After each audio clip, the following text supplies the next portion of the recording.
YouTube. All right, going live now.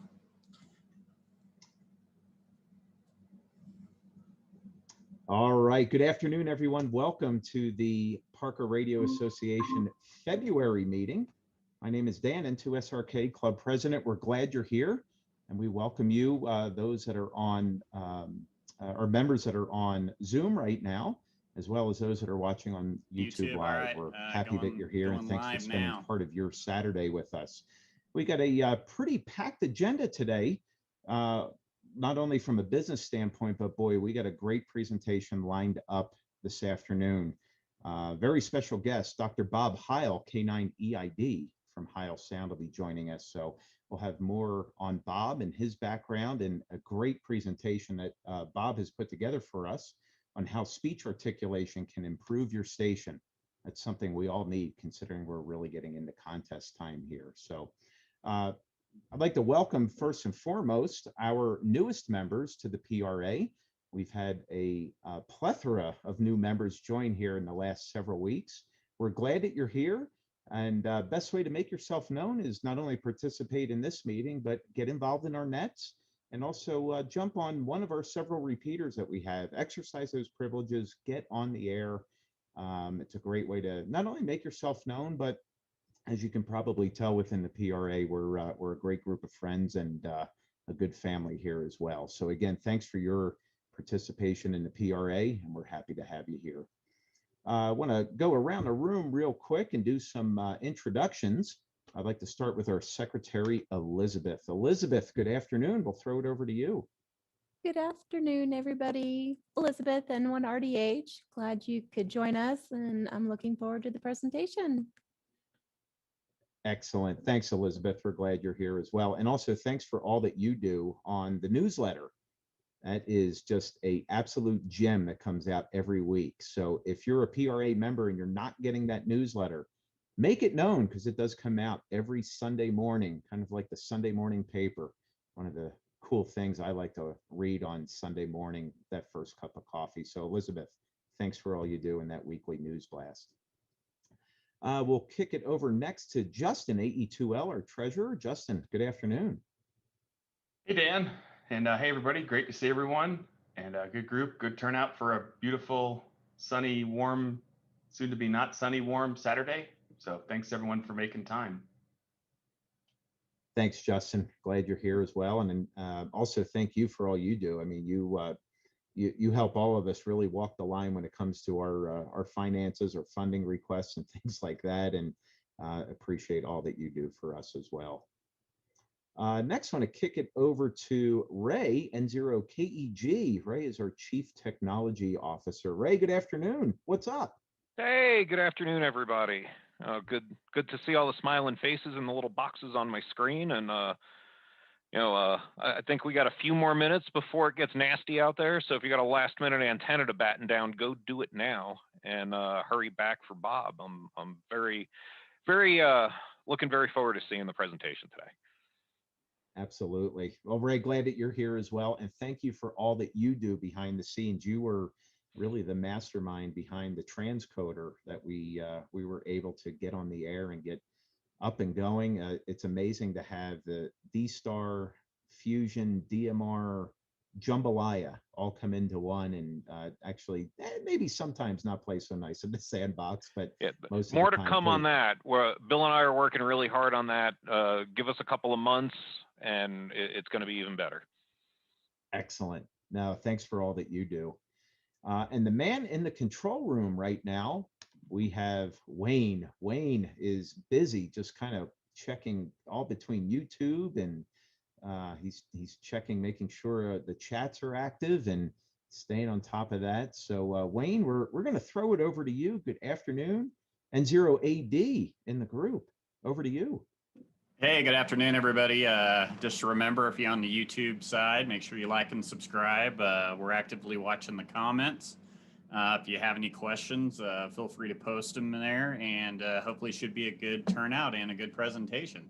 So back to you there, Dan. Back to net control and N0AD.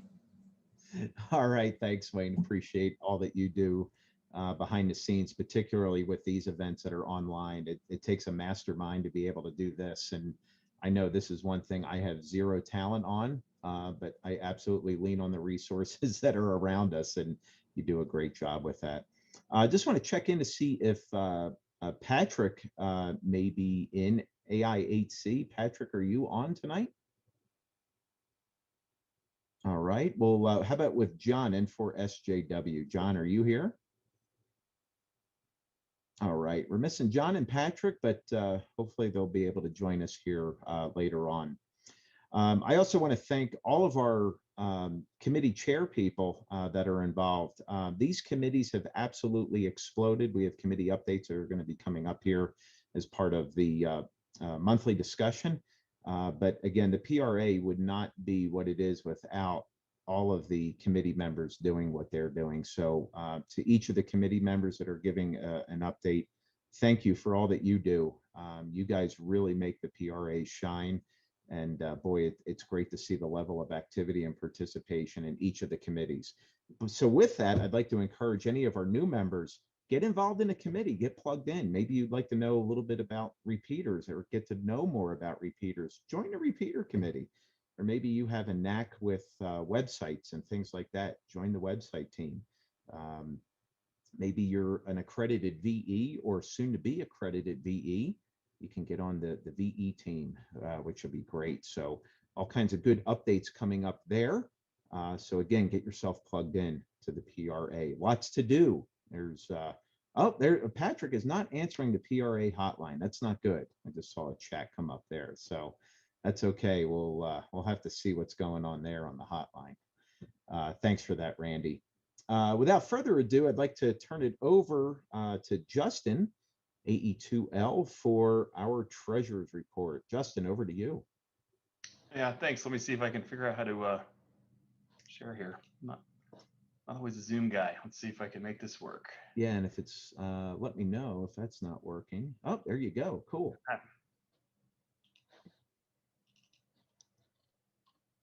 Get a little bigger. So state of our treasury, our checking account balance is healthy. We got 5,930.66 in the checking account, 4730 in the PayPal account as of earlier this week. King Soopers program, I do have the check right here, along with a whole bunch of other checks for memberships. I'll get those processed here probably after this meeting. Nothing from Amazon Smile yet this year. As of the last update that Jeff sent out, 213 members, active members. That's fantastic. Thanks, Jeff, for keeping that whole system up and running, especially with all the fun we have during the renewal season. So here we've got the what we've spent so far on different areas. If you do recall, last month I did have to make an adjustment, so the numbers for January have changed a little bit for the gear, but I made a note of that in last month's report. So, you know, pretty typical expenses. We did make our payment to the CCARC. Always good when that number keeps getting bigger because they don't charge us any more money. That's the body that coordinates repeaters in Colorado. So always good to keep them happy. And then just where we have our money sitting right now. So you can see we've got some money set aside for repeater internet. CCARC probably need to not make, I thought that was going to be more expensive. So there we go. More money back there. So one of the topics we'll be discussing soon here with the board of directors is how we can allocate funds for committee spending.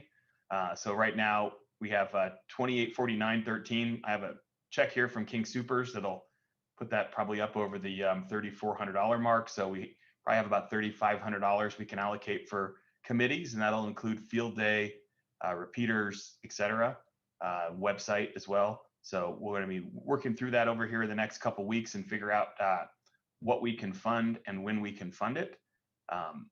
So I think Elizabeth, I'm not sure if we emailed a copy of this out, but if you have any questions or you want a copy, if you don't have a copy, I'd be happy to send you a copy. If you have any questions, let me see if anyone on the Zoom call or YouTube has any questions about the club finances. I'll pause for a second and take check-ins for questions.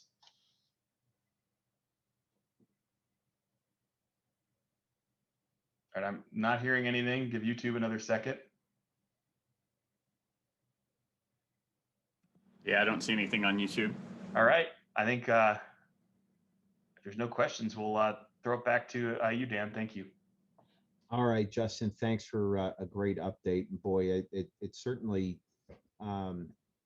certainly pretty clear of the health of the organization financially. And I think the nice part is that we, you know, one of the things that we wanted to make sure that we were not was a bank. So we actually do put the money to use. We put it back into not only club assets and resources, but activities supporting the community and also the different committees that we have as well.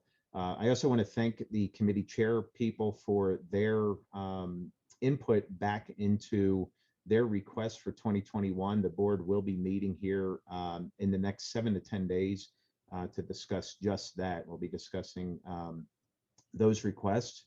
The good news is that all the committee chair people have sent their requests in, which is good. So I thank you for that.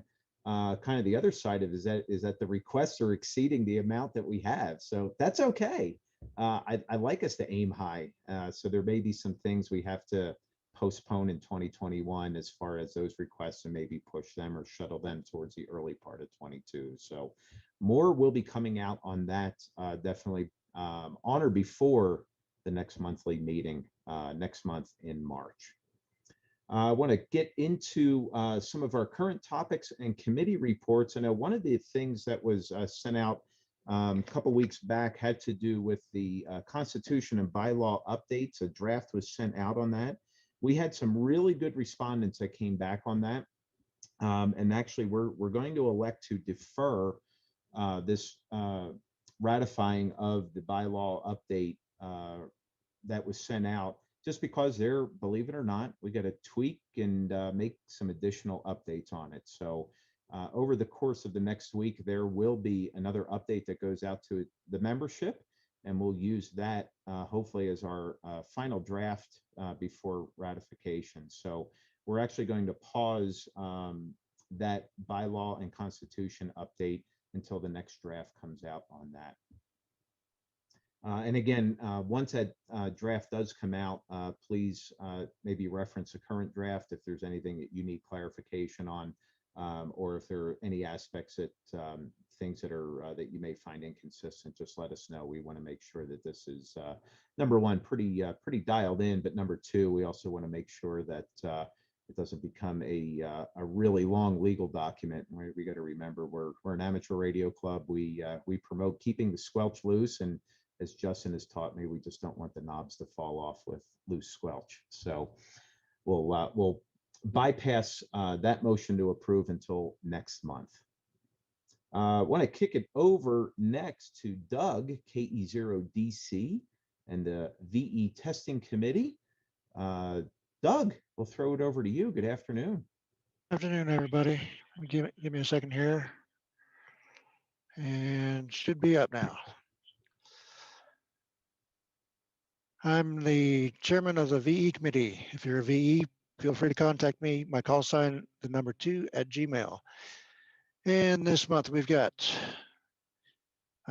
Patriot VE team.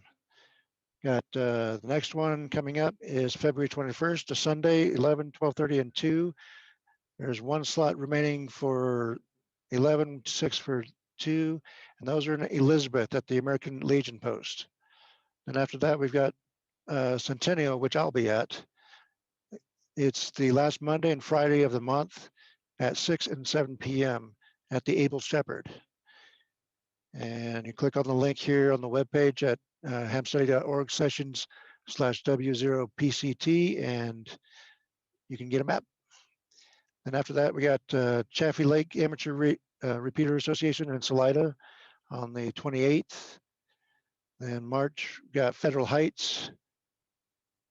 March 14th, we got Bullets Both Ways in Inglewood. That's right, the new Inglewood site. And then on the 21st in Longmont. Patriot VE team is the only free VE testing sessions in the state. So I'd recommend taking advantage of that. If you can't find that, you can always go to ARRL sessions and do a search for the area that you're going to be in. mind you, you'll probably get charged around $15 for the testing there. So also upcoming, we have a partnership with HRO now. So we'll be testing at HRO. I think it's the last Saturday of the month. I'll have to double check on that. But I'll be posting that in the forums as well as soon as I find out. And I think that's about it. I've got all I've got. Back to you, Dan. Yaesu DC, clear. All righty, Doug. Thanks for that great update. It's boy, I think it's just it's so healthy to see the number one, the VE involvement, but just the geographical spread that you have as it pertains to where you're testing and how often you're testing as well. So certainly hats off to you in chairing this committee for us, but also your involvement with the Patriot VE team. So thank you for all that you do as a very, very resourceful volunteer examiner. Good stuff there for sure. Alibi. Next, we'll throw it over to Brad, W0BDT. Brad is our new member committee chairperson. So Brad, good afternoon. We'll throw it over to you. Hey, thanks, Dan. I appreciate that. I'd like to just extend a welcome to all of our new members. It looks like we have 10 new members who've signed up in the last few weeks. And I see one of them, Mark, is on with us on the call. Welcome, Mark. Glad you could join us. Mark Peters, Mark Mickelbost, Michael Betancourt, Cody Mulvin, Nico Lundquist, WB, I don't have a name there, Richard Petsky, Daniel Reinschmidt, Rick Kameyer, and Terry Smith are our latest members. Welcome to all of you. We've got a very active group. We've got a lot of people that have lots of varied interests, people that do QRP, Morse code, portable ops, off-roading in Jeeps, anything you can think of. There's probably someone in this group that has been doing that for years that would be happy to help you expand into that area of the hobby. So please feel free to reach out to us. You can post a message on the comment form on our website at www.parkerradio.org. Thanks, Dan, back to you. All righty, Brad, thanks for that update. Great job as always. And boy, it's so great to have the new member committee because every single one of us has been a new member of a amateur radio organization at some point in our time. And you know, one of the things that we try to do pretty quickly within the PRA is to make sure everyone feels welcome. And Brad does a great job with that. He reaches out to the new members, he makes contact with them, and he's usually one of the first points of contact and helps them get plugged into various committees and activities within the PRA. So Brad, thanks for all that you do in a very, very valuable position within the PRA. So thank you for that. Next here, we'll go on to our repeater committee as well as our Elmer committee update. Paul, AC5S, and Terry, WB3EVZ. Gentlemen, we'll throw it over to you. Paul, we'll let you kick off with the repeater committee update. Hey, thanks, Dan. And I want to welcome all the new members as well. Fantastic. 10 new members in the last week or so. Outstanding. So this is Paul, AC5S. I'm the chairman of the repeater committee, and I co-chair the Elmer committee with Terry. So Terry is going to be able to give you a little information on our Elmer committee, and I'll give you an update on the repeaters. So all of our repeaters have been doing very, very well. We have a VHF repeater, which is an all-star linked repeater up at Squaw Mountain. We have a D-Star repeater. And we have a DMR repeater actually at our one of our Parker sites, and a fusion repeater, and we have an experimental repeater on the air as well. Anyway, all the repeaters have been pretty much on the air 100%. The fusion repeater, I think, lost it when it got to minus 10 degrees last weekend. The UPS probably is what failed, but we've been working on that, and the downtime was only about 12 hours or so. We now have a heater in the repeater box and a thermostat on order. So I want to thank Randy, and I want to thank Bill both for jumping on that and getting that repeater back up on the air. But our other repeaters did real well through the cold weather that we had, and great activity. I listened to all the repeaters. We've had people on the VHF side. We've had people linking All-Star. The D-Star repeater has been really, really busy. And of course, then, although not a club repeater, the W0CFI repeater owned by W0CFI Don is kind of our primary repeater. And it's been up 100% of the time as well, operating on a backup set of equipment. So everything's been up 100%. We look forward to doing some upgrades to our mega repeater, which I didn't mention. It's kind of a virtual repeater in the sky. But if you want to check into our digital net on Monday night, you can check in via D-Star or DMR or Fusion, and all of that works on a single system called the Mega Repeater, and that is in the process of being upgraded. We're going to fix a few bugs and change some audio things that we've been having some issues with on the Fusion side. And so hats off, big thanks to Ray and Bill. They've both been working on that, and as we get a little further into it, we'll be able to make some announcements with regard to when the new transcoders, the new boxes are going to come online, and they're going to move too. So we're going to move the mega repeater, if that's possible. I guess we're going to move it up to our Squaw Mountain site. So we're excited about the fall. Correction, we're excited about the spring. Well, I guess we're excited about the fall too, maybe, but we're excited about the spring because we are going to be doing some upgrades up there at Squaw Mountain, and it's going to be pretty exciting. So to all the members who are on the repeater committee, I want to thank you.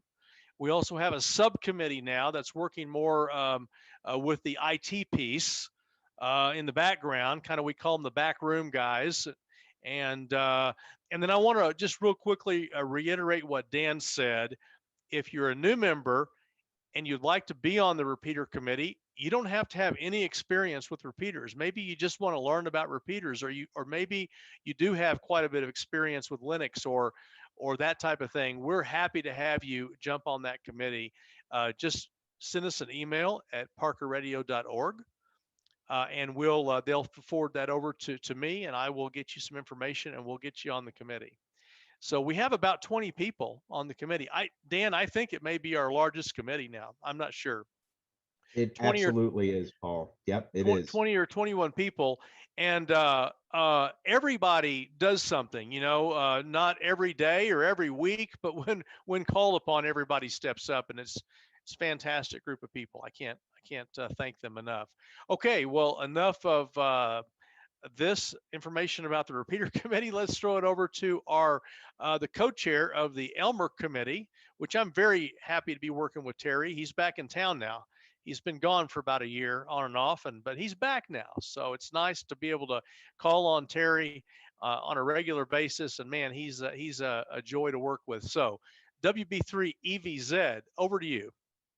Thanks, Paul. I'll throw out my welcome to everybody, new members, old members, everybody in between. It's good to see you here on Zoom. Like the guys have said, we've got a huge depth of knowledge here in the Parker Radio Group. Almost any aspect of the hobby, somebody's been there, done that, currently does it. There's lots and lots of help available. We've all been the new guy, whether it's the new guy in the club, the new guy to the hobby, the new guy to a new mode or aspect of the hobby. And that's where the Elmer nets and the Elmer night fall into place. We've got a loose net on Thursday nights on a W0 CFI machine, working on getting topics put on the calendar so you can at least get an idea of what the conversation will be like that Thursday. But we're always open to any kind of questions or problems anybody's dealing with at the time. And then we're going to go back to our Elmer night format. We're going to do it virtually until we can get live face-to-face back in the library. Is we'll have a real more in-depth presentation followed by that interactive question and answer period at the end. So that'll be this next Thursday, the 25th. We're going to start at 7 o'clock local time. We're going to push the Simplex net up to about 6:30. So if anybody was on the Simplex net, we're just going to change the time, see how this new format works out. We're going to do the same thing in March. That Thursday again will be the 25th of March. at 7 p.m. local time. We'll do the simplex net before that. This week's topic is going to be grounding, I believe, Paul, right? We're going to do some grounding, and then we're going to get into some DMR. Seems like there's been a lot of questions, a resurgence in the digital mobile radio with questions. So that'll be the topic for March.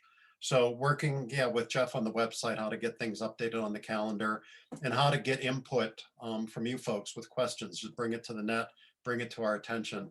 You can always reach me at my call at parkerradio.org. That's WB3EVZ, Echo Victor Zulu.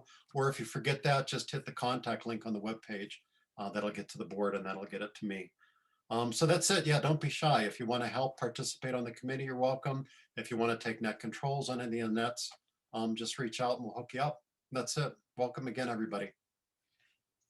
Hey, Terry, thanks for that update for sure. And boy, it just it's amazing to see the participation, not only in the Elmer nets that we do on the air, but also I think the versatility that we all have in doing the Elmer nights on YouTube and Google Meets and Zoom and things like that. So again, hats off to you and Paul for all that you guys do in getting people involved in it, number one. But number two, there hasn't been an Elmer night that I've been involved with that I haven't walked away learning something new. And that's darn near 30 years in amateur radio. So I think it just screams to the buffet of opportunities that are there if you're willing to learn. So great stuff that you guys do. And thank you for all that you guys do to make it very worthwhile each and every month. All right, next on the list, I'm going to call a pause and actually do an audible before we go on to the HRO committee. I do want to bring in Randy, K0TNG, who is our field day chairperson. Randy, we'll throw it over to you. Any updates that you have for field day? Yeah, hi everybody. It's Randy, K0TNG. There are 9 of us actually on the field day committee, and we're working hard to try to get this straightened out so we have the best one ever. And time will tell, I guess, but I'm sure it's going to be great. Clear your calendars for June 26th and 27th. That is field day this year. It's going to be up in Woodland Park at the Colorado campground. The campground itself takes reservations, but there's a lot of first come, first serve sites that are going to be available during that time. All of the reserve sites for that time period are already gone. If you plan on coming up and getting an actual site for an RV or something like that, they are booked up. However, they do have those first come, first serve sites. You will need to get up there probably on Thursday, the 24th, or Friday, the 25th, right about noon in order to get in for something like that. So if you can't do that, we will have tent camping, that sort of thing available in our PRA sites, which we've already reserved. My site, there's room for camping. There's other people here too that I'm sure would probably, spread their wealth and let you camp in one of theirs if you have a tent. And that's about it. Coming up, hopefully this week, will be a survey to find out who's coming up. Who's going to be staying for dinner on Saturday night, because we do have our barbecue dinner thing on Saturday afternoon, actually. And who's going to be camping up there, so we get an idea where everybody's going to be. And who's going to be tent camping. We may as well find that out too, so we have an idea of what's going on. Parking is always an issue, but there is spare parking across the road if necessary. We'll have a very limited number of parking permits that we can give out to people so they can stay inside the campground. But I don't know, that's all I can think of right now. That's about it. Looking forward to that day, and 7-3. Sounds good, Randy. Thanks for all that you're doing. It's hard to believe that we're only just about 4 months away, almost to the day, from Field Day 2021, which if you've never been part of a Parker Radio Association Field Day, I highly encourage you. You don't have to stay for the whole event, even if you can come up for a few hours, maybe on Saturday, be able to work the bands. If you've never worked HF, we can get you on HF. We guarantee you're going to make some contacts during Field Day when you're involved with us. we really celebrate a lot of first HF contacts. That's a really big thing for us. So again, Randy, thank you and the committee members for Field Day and all that you guys are doing. Great job as always. Next, we'll throw it over to Bill, W0SUN. I don't know if Bill's on here today. Bill, if you're there, would you be able to give us a update with the HRO committee? Yeah, this is a, hey, how do you copy me? Can you hear me? 5-9. All right, good deal. Hey, to the this is Bill, W0SUN, right now the most inactive committee at the moment. But as soon as this pandemic is over, we're going to be meeting once or twice a month at the HRO and just help out, give back to the community, help out, get some exposure, things like that. Our tables are there, so if you ever go into HRO, you'll see our tables. Now, however, I could get some assistance if you want to help join the committee. What we are planning on doing is making up some flyers, some PRA flyers, and we're going to have those available at the HRO place too, so people can pick up the flyers. We'll have our repeaters on there and our meeting times, and that'll give us some exposure as well. So that's one thing we're doing. Also, maybe I'm thinking about, this is not really part of the committee, but I'm thinking about running some clinics on Saturday and advertising that at HROs and as well as on the repeaters, and help people out with some things about ham radio. Do an online DMR code plug theory clinic maybe, or a fusion theory clinic or something like that for a Saturday for about an hour with a Zoom meeting or something. But so that's what's going on in the HRO committee. Back to net. All righty, Bill. Thanks for a great update for sure. Yeah, we've been a little hamstrung certainly in getting over to HRO on the weekends, obviously, but like everything else, we'll be back there real quick. I have a feeling we'll be back there doing our normal things that we do at least once or twice a month over there. So thanks for your volunteerism and participation in that, and getting that relationship set up over there and long established. So thank you for that. Next, we'll throw it actually back over to Paul, AC5S, and the Portable Ops Group. Paul, any updates with the Portable Ops team? Yeah, Dan, real quickly, the Parker Militia is our portable ops group, and we're kind of loosely affiliated with the PRA, I guess. Sometimes they don't claim us because we use the word militia, which is fine. But the Parker Militia, our next deployment is going to be March the 13th. And we're going to go back to Castlewood Canyon State Park, and we're going to operate over on the east side of the park by there's an overhang, there's a viewing overhang type of structure, and we're going to meet over there. You can set up on the platform itself and drop your wire down into the canyon if you want, or you can operate from your vehicle in the parking lot, or there's plenty of trees and tables. Lots of COVID spacing if you're concerned about that. And that'll be at 9 a.m. on March the 13th. We'll run for about 3 hours. Bring out your portable gear, bring out your radios, your antennas, your batteries, whatever you have, or operate out of your vehicle is fine. If you don't have any portable equipment, but you want to see what it's all about, what is QRP? What do we do with portable antennas and batteries and radios, 705s, 818s, whatever the case is, come on out. We'll show you all of the equipment. We'll let you help us set it up. We'll get you on the air. Now, to get on the mailing list, it's AC5S at iCloud.com. AC5S at iCloud.com, or drop a note over at parkerradio.org and they'll get it forwarded over to my account. So anyway, look forward to seeing everybody. We usually have about 15 or 20 people. Great turnout. March the 13th, Castlewood Canyon State Park, 9 a.m. Back to you, Dan. All righty, Paul. Thanks for a great update for sure. Yeah, the Portable Ops Group, I think the best part behind it is that not only do you get to make some contacts and operate QRP, which is really cool, but I think that the best part is the learning aspect. What type of radios people have, what type of batteries people have, what kind of antennas people are using, even different headsets, or are they using a hand mic? all kinds of great learning opportunities there. So, if you have a chance to get outside for a little bit, maybe a little bit of fresh air, the group does very, very well in social distancing. Get yourself out there, be a blast for sure.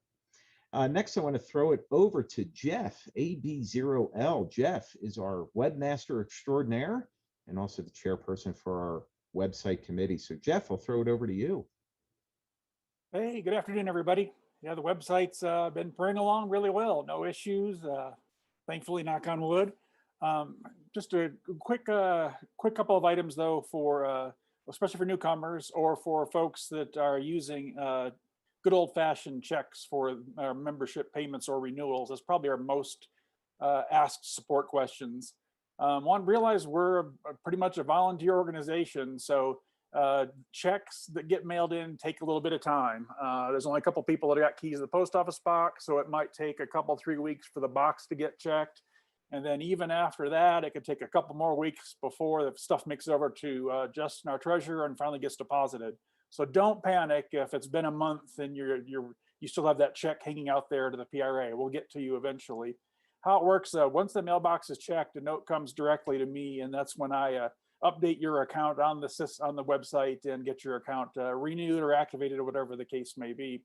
And if you have any questions about your membership or you need to make some changes, you want to go from PayPal to cash or vice versa, on the Join the PRA page on the website, go ahead and click there, even if you already are a member. And on that page, there's a link to frequently asked questions. And that covers 99% of the stuff that we've run into over the past few years. So, and then failing that, feel free to reach out to me directly or via the contact us page, and we'll get your question answered.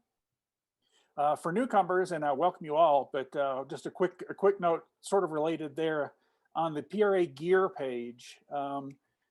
Realize we're a tiny organization and a lot of the items there are actually handmade by members. So it can take a couple, 3 weeks to get your order out to you. So again, don't panic, especially the customized stuff like the embroidered gear.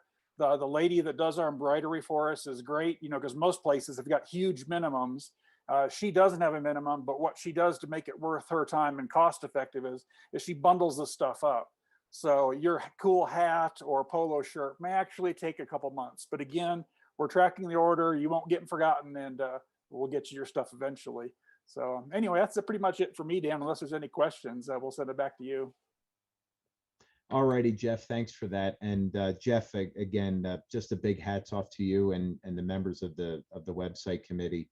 You guys do a fantastic job, not once a month or once a week. It's a labor of love, probably almost every day. So thank you for all that you do and that your team does as well. I think it's just, it's one of the coolest websites. I think it's actually, I have it set as my homepage. So anytime I open up my browser, there it is. So good stuff for sure. And again, thank you for all that you guys do there.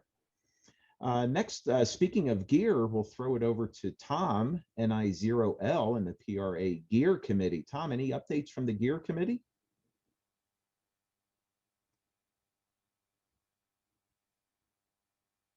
Can you hear me? There you are. Okay, so we've got the tail on, or to follow on to what Jeff was saying, we've got sweatshirts out there. We got them back from the screen printers, and we handed most of them, about half of them, out at Winter Field Days. We have a couple other ones that are left over. I think there's 8 or 9 of them. So be watching for some communications about we're going to pick a spot in Parker, hopefully that is central to a lot of people's locations, and it's going to be a thing where you stop by and pick it up. So just be watching for that, and that's basically all I've got. Thank you. I got to ask, Tom, did you catch any fish behind you? No, that's Glacier Park. I've never caught, that's McDonald Lake in Glacier Park. Okay. So, yeah. Very good. No, thanks. And again, Tom, thanks for all that you do too. It's as both Tom and Jeff had mentioned, it's a volunteer organization, and some of the things that these guys are able to pull off are anything short of exceptional. They just do a great job with this. And Tom, thanks for leading the charge on the PRA Gear Committee. Great stuff there. Just want to give a quick update regarding some ARRL activities. Number one, if you're not a member of the ARRL, highly encourage you to become a member. Being a member of the ARRL goes way past just QST Magazine. There's actually a series of publications that are available to all ARRL members, not only QST, but there's contesting magazines, there's building. There's a new one that's come out here in the last year called On the Air, which is really geared towards newer returning amateur radio operators. But even if you're a seasoned amateur radio operator, On the Air magazine is absolutely fantastic. There's, again, kind of like our Elmer Night, there's always at least an article or two. I'm learning something new within On the Air magazine. So make sure you check that out as well. Paul, AC5S was good to remind me also about the ARRL insurance program. So many of us have some pretty nice equipment when it comes to HF gear or mobile radios, or usually 2, 3, sometimes 4 of each. And inevitably the old whoops or the act of God will happen, or lightning. I think all of us have had that experience with lightning, or get the fear factor of lightning, particularly during the spring and summers here in Colorado. ARRL insurance, get that gear insured. That's available for members as well at a very, very reasonable price. I think you can probably get most of your shack and gear, a little over $100. You can have things absolutely covered for the whole year. So great opportunity there for ARRL members. One of the other things that's out there as well, since we're really big on Elmering and teaching, the ARRL Learning Network, there's just a series of programs that are put together weekly. And there's a couple that are coming up that are really, really good that actually caught my eye. One is Technicians, Life Beyond Repeaters. So there's going to be some good things there that you'll be able to take a look at some possibilities beyond just repeater activity. Explore tech. If you're a tech, guess what? You do have some privileges on HF. We'll talk about that. A little bit of privileges on 6 meters, some sideband CW, and even the digital modes, FT8, FT4, RTTY, some of the more popular ones that are out there. Satellite operation, the list goes on and on. So there's some good info that's out there on the ARRL website. So make sure you check that out as far as that is concerned. Look up ARRL Learning Network, and that will give you a really nice list of some of the upcoming webinars that are going to be coming out. And also, as a member, you can actually access some of the past videos on that as well. So keep that in mind. So even though that the weekly presentations go out, you do have access to a library of those as well. So just a couple of the small benefits that are out there of being an ARRL member. If you have any questions regarding ARRL membership or need more information on that, please feel free to reach out to me at my call sign n2srk@arrl.org. So a little quick update there. Next, we'll kick it back to PRA business. I'm going to throw it over to Ray, N0KEG, and the HF Loaners. Ray, over to you. Hello again. Yep, so we have almost 3 loaners. Well, we'll say we have 2.99. I still got to get my hands on the 705. But I think we have all the stuff in for the 705 backpack and all the other stuff that's going to go with it. So that will be in the rotation here shortly. I think Dan's going to do a show and tell on that here in a minute. The 991A and the 7300 are both checked out right now. The 991A I will get back tomorrow. In an hour later, it's going to get turned around and go right back out. So there is demand for them. The 7300 will be back next week, and there's currently nobody waiting for that. So, and then Dan, that's our beautiful new toy. Still has the film on the screen. I haven't even taken the screen protector off it yet. That's how fresh and minty new it is. That's a thing of beauty right there. I have one of those myself. I love that little radio. Maybe you can check it out and join the portable ops group. There is one person already waiting for that, and I see Paul making some gestures over there too. I know he really loves the radio also. But yeah, I'll get my grubby hands on that from Dan here shortly. And I'll get it to Ralph's actually the first one in line, so I'll have to get that over to him. And then that'll be out in the mix. Typically, we let you hang on to them for a month. If nobody else is waiting for them, just ping me back, and we'll let you hang on to it for another week or month or whatever until somebody does pop up. But lately there has been a good amount of demand, especially with all the new members we've had, which is awesome. So it's great to see guys light up and play with shiny new radios and all that good stuff. So again, use the website. You can use the contact us link at parkerradio.org. That'll email the entire board of directors. So when I'm slacking and checking my email, the other directors definitely keep me honest and remind me, hey, you got somebody waiting for you. So any questions on that, feel free to hit me up directly, or I guess we can pause for a moment if there's any questions on the loaner program. All right, shoot me an email or use the contact link, and we'll get some HF goodness in your hands.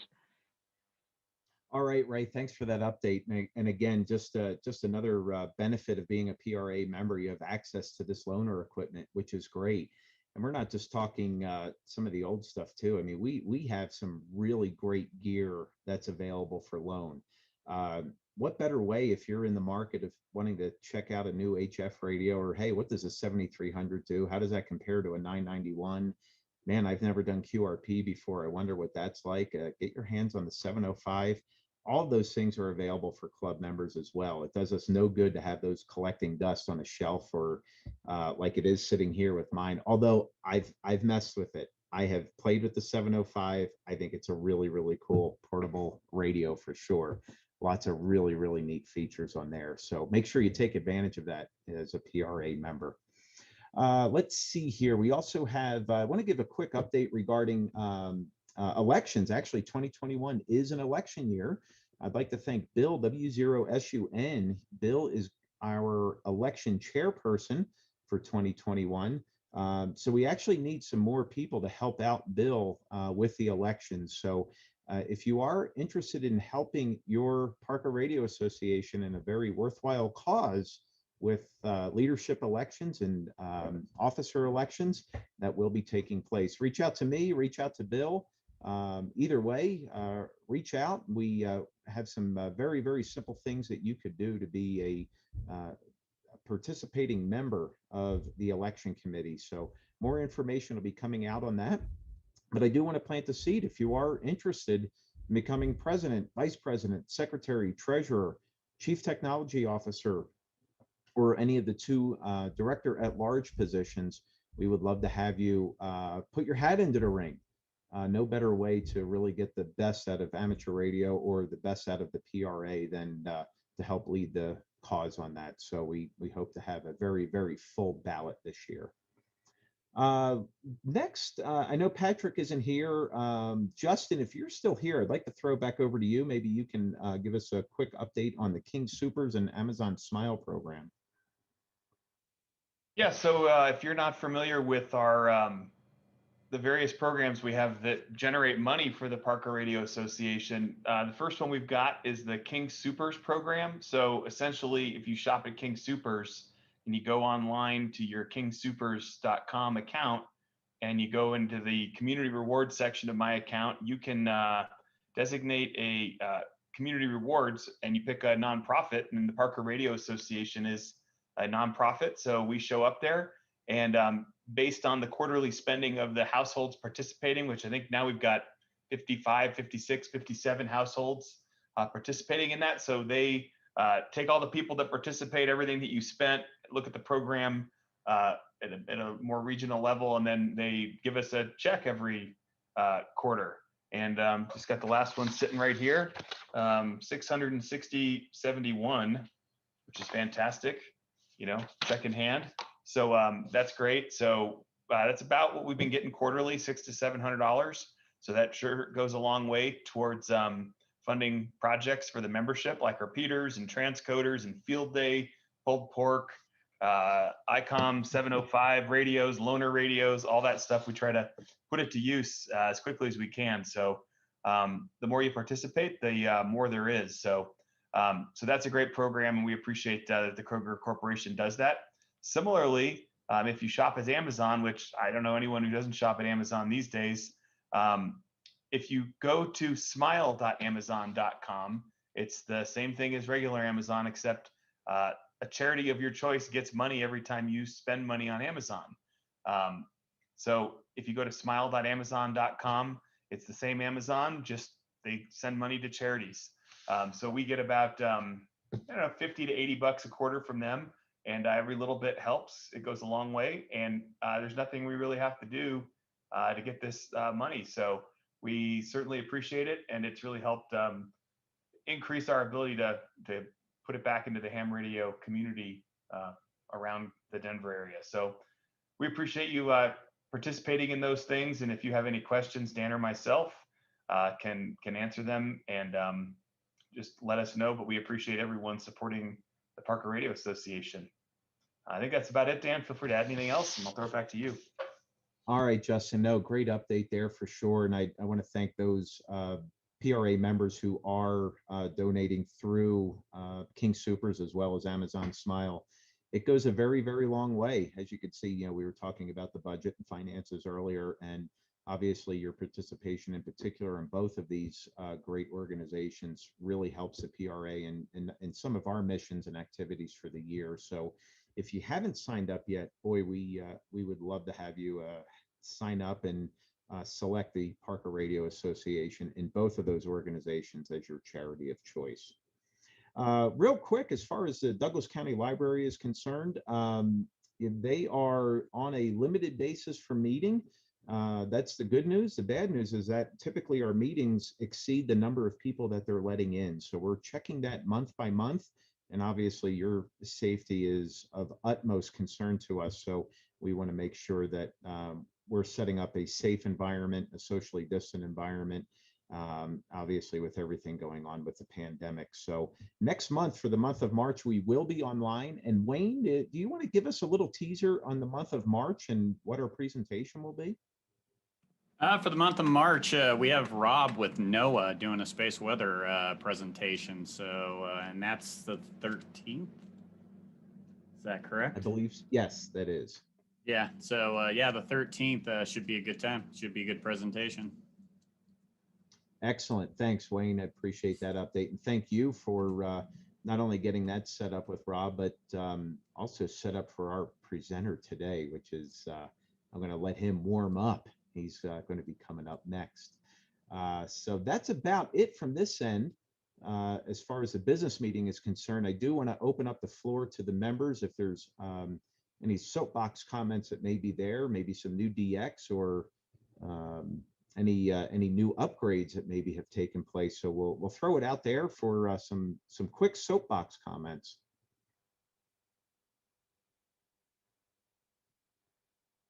Well, Dan, not a soapbox, but just one quick announcement. Wednesdays at 11:30 a.m. Bunch of us retired guys and anybody else in the club that wants to join us for lunch. We're going to meet every Wednesday at Fuzzy's Tacos in Parker. Check the blast tomorrow. Information coming out on the blast tomorrow.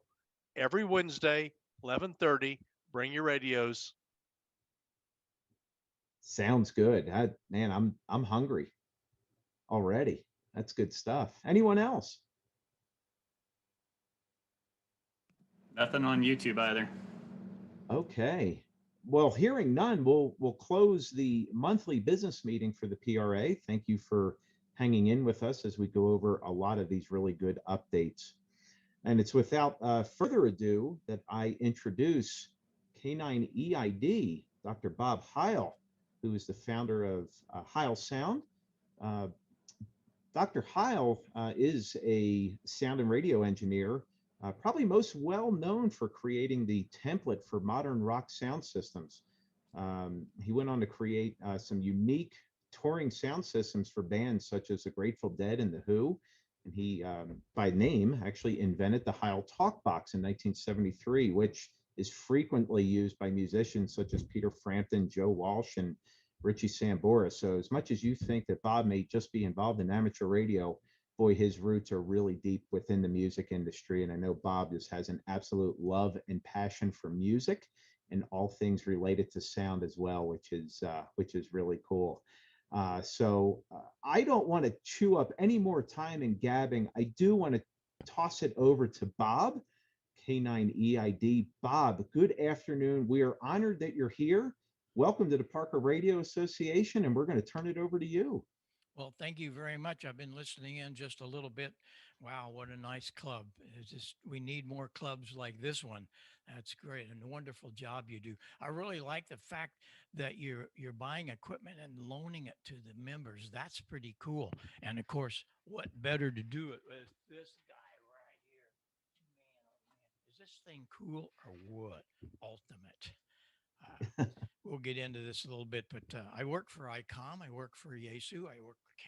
I build the audio stuff systems. I mean, this goes back when they first started all that. We'll get into that, but I was commissioned a few months ago to build this a headset for the a lightweight headset. It's only about 30, 40 bucks. It's really works in that little baby. Plus it works in a bunch of handy talks too.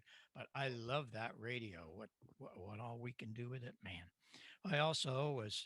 I didn't see who it was, but somebody talking about the Awrl. I've been a life member for, I don't know, goes back in the 60s.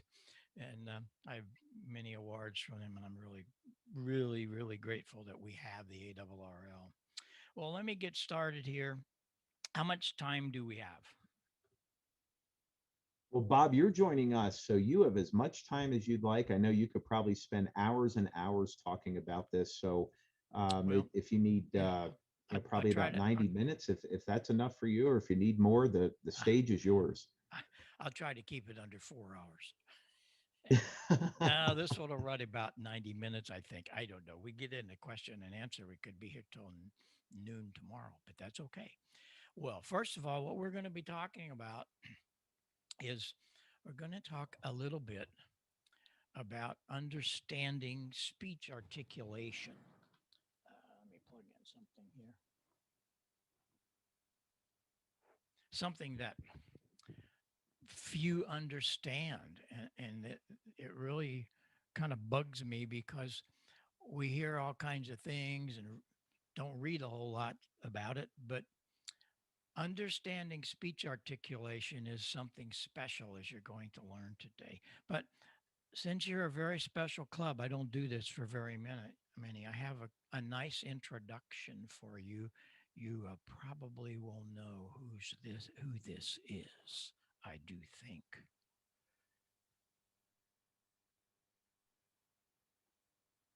He'll come up here in a minute.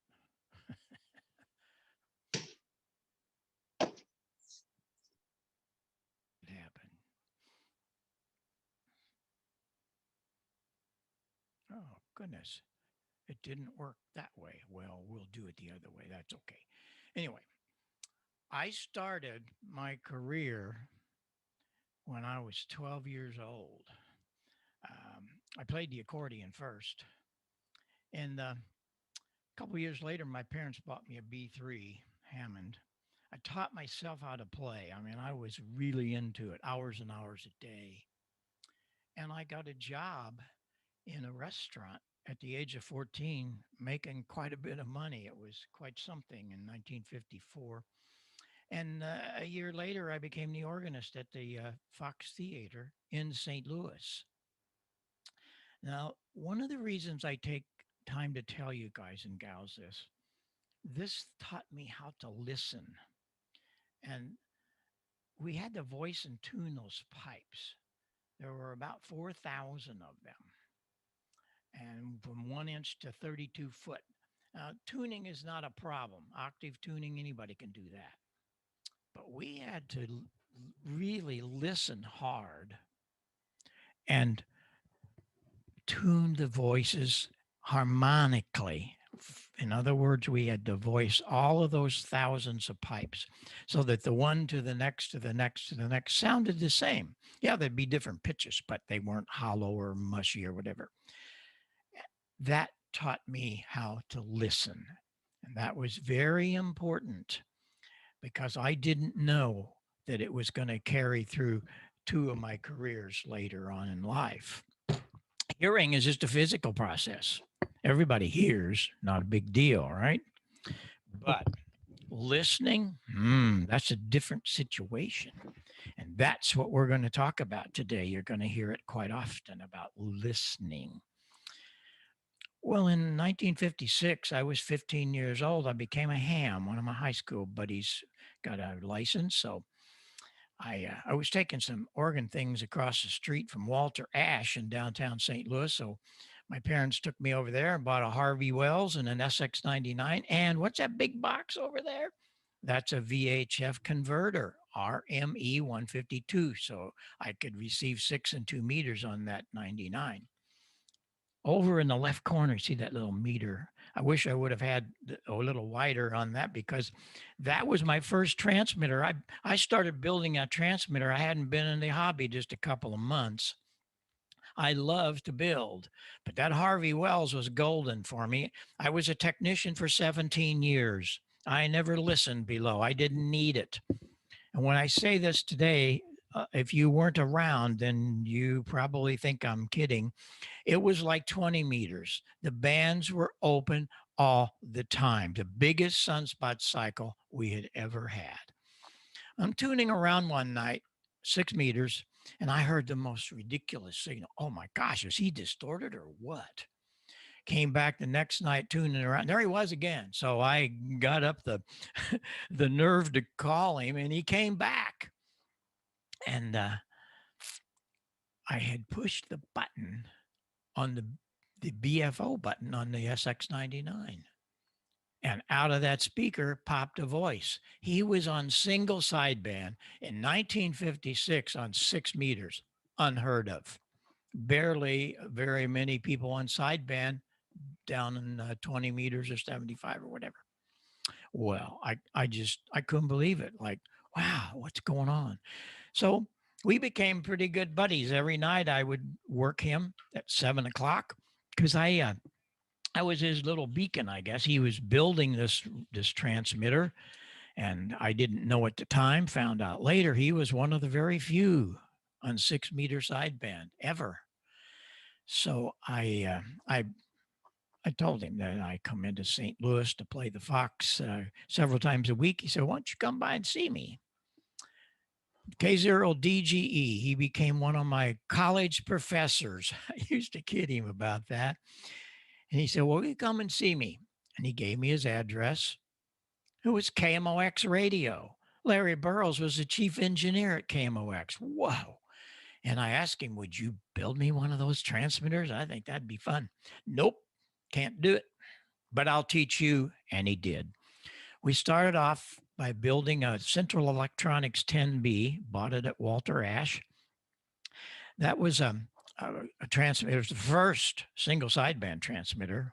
Wes Shum was the guy that brought single sideband to ham radio. If you had a trivia question today and said, who brought single sideband to ham radio, you'd all want to say Art Collins. Nope, he came 6 years later. And he only came there because he bought one of Wes Shum's 10Bs and put it together and couldn't get it to work. And I became good friends with Wes in his later life. And he said, he kind of laughed about it because I had to tell him what he did wrong. Oh, well, anyway, isn't it fun? He taught me a lot of things about building. I got the transmitter going. I would take it to him periodically and he'd check me out. Had plug-in coils, so we didn't plug in the 20-meter coil. But he taught me how to use a grid dip meter. I still have my Millen grid dip meter. It's one of my prized tools. We wound a coil for 50 megacycles. And hey, that's okay, but we're 36 megs short, aren't we? Yep. So he taught me how to use Greenlee punches. Went across again to Walter Ash, bought a blank chassis, and I built a 36 meg oscillator, 6U8 dual triode. And I mean, I was really into this very early. The station grew quickly. You can see that sideband rig over there in the corner. I had built a Heathkit Seneca and all kinds of other things. I just love to build. And over on the extreme right, you see those two boxes. Those are ARC 5s. They were B29 transmitters used in the B29. And you could take those and make them become a VFO. for the 10B. Wes Shum taught us how to do that. Well, one day I carried on from there. I really got carried away in all this, I got to tell you. But I became a real nut. I built a 6-2 Thunderbolt, which gave me a kilowatt and a half on 6 2 meters, single sideband. I never understood what I was doing. I understood, but I didn't know that I was one of the very few until later, which you'll discover. But I became an antenna freak. My wonderful, loving parents, they allowed me to do just about anything. Of course, I was making a lot of money, and so they didn't have to pay for anything. And I had two of my ham radio friends help me. We put up a 110-foot Roan with a 36 megasite, 36 foot long Telerex 11 element on 6 meters, and a pair of J beams. They had just come out, and they were on 2 meters. The Motorola dealer, K9SGD, and a contractor, K9EBA. He had cranes and all this, and they helped me get all this together. But powering that with that kilowatt and a half on sideband, I was doing well. Well, I get a call one day from Bob Drake of the Drake Company. Are you the guy that's got that single sideband transmitter on 6 meters?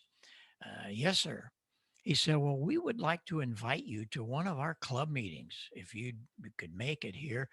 We want to know what you did and how you did it, because we discover you're one of the first 10. We don't know of any others that are on sideband on VHF. One of my friends back home in Marissa, Illinois, he had a Bonanza airplane, and it was a ham. So he said, hey, I'd like to do that. I've heard about this thing. It was an annual meeting, and they were only doing technical papers, and they were calling for people that were doing special things.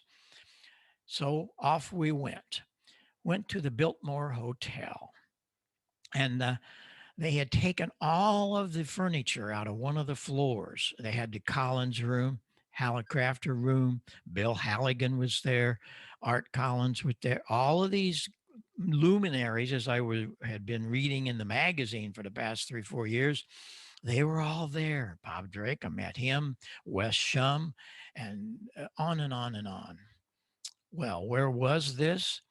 It was the Biltmore Hotel in Dayton, Ohio. And we really had a ball. I was so thrilled to be able to be there, scared to death because I was just a kid. But I told him what I had learned. I wanted Larry to go, but he couldn't get away from CBS that day. So we had a wonderful time at one of the very first Hamventions. In 64, a few years later, they moved to Hara Arena. That is why when you go to the Dayton Hamvention, there's a lot of technical forums, because that is how the Dayton Hamvention grew. They allowed all this to happen. Well, while I was there, a guy came to me. He was from the UK, and he said, we'd like to have you join us in an experiment with one of our antennas. Well, yeah, that'd be fine. So he sent it over.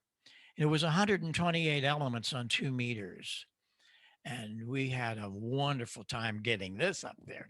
We had a spare lot beside our house, and put up a 50-foot Roan, and the boom was a 50-foot Roan. And again, my Motorola friend and the contractor friend, both hams, they were the guys that really put it together. We had to put phasing harnesses together, and that's when I really learned about phasing. Had a pair of prop pitch motors to turn it, and then also pointed to the moon. It just came on and on and on. It was just incredible for a young kid. But the station grew quickly. You'll notice down in the corner, there's an SB62. I built the first band switching transverter. So we could put 14 megs from the central electronics into the transverter and end up on 6 2 meters to drive the Thunderbolt. So things really grew. I was hired by CQ Magazine to write a column. This is how very special single sideband was on VHF. We had our own column because there were not very many of us doing that in the beginning, but it became the mode for the serious VHFers. And it was the place for experimenting. Every month we did that. I also was writing for a magazine called VHF Amateur. That particular issue, I had built a 6-meter transverter and had put all the information in it. It was a how-to article. It was pretty simple. It only had 3 tubes and about a dozen resistors, and 3 or 4 coils that you wound, and bingo, you were on 6-meter sideband. And it, as I say, just continued because we were just experimenters, didn't know what we were doing, but we were trying to make the best of it. But along about that time, I got a job at the Holiday Inn in St. Louis because I had been playing professional organ since I was 14. This was the largest Holiday Inn in the chain. There was 600 rooms on one level. That was a biggie, right across the street from McDonnell Douglas. Well, I built a pipe organ to put in that restaurant. Had the glass, the pipes were behind glass. You see all the instruments on the piano and the piano. There was also a marimba, xylophone, just like the Wurlitzer theater organ. All of those instruments played from the key and pedal boards. And the Wurlitzer was all driven by air. I had all these running from solenoids I'd gotten from old pinball machines. You know how hams are. We do stuff. But I did that for many years. After 12 years, I said, I got to do something else. So I opened a little music shop in my hometown of Marissa, Illinois, 50 miles south of St. Louis. My mom and dad had a clothing store there. In fact, if you look halfway down that top picture, you see him in the white shirt waving at me. I didn't see that till later, but anyway. Yield music. I really didn't quite know much about music as far as the rock scene at all. I was listening to Jesse Crawford and George Wright, all the great theater organists, because I opened the store to sell Hammond organs. I got a Hammond organ franchise and we were selling a lot of them. I also was customizing and making 3 keyboard ones. I was the first guy to cut one in half so that took all the wood out of it because the bands are starting to use them, but the thing weighed 300 pounds, so I could take 100 and a half off. But the whole deal is that some of these guys learned there was a guy with a soldering iron in Marissa, and they started coming down to have me fix things. It was always kind of funny. I like to tell this story. Kid came in and he handed this box and he said, "You fix things here?" And I said, "Yes, sir. What's wrong?" He said, "I don't know. I just blew up." Well, he put a guitar amp on up on my counter. I'd never seen a guitar amp. And I looked inside. Well, heck, it had a pair of 6L6s and a 5U4. That was what is in my Harvey Wells. I knew that circuit really well. Hams never throw anything away. I go back in my junk box, had a pair of 6L6s and a 5U4. Also had to take the screen resistors. I had some of those because you knew if he tried to make it go to 12 and it only went to 10, he probably blew up the screen resistors and the finals, and he did. About 20 minutes later, it was running. It was fascinating. He said, "Man, you didn't even have one of them schematic things." No, I didn't need one of them schematic things. Well, it went nuts from there because I was, all these groups around were coming to me. We're talking about kids in high school, Michael McDonald, REO Speedwagon. They weren't known by REO. They were still in high school. Danny Fogelberg, the list is long.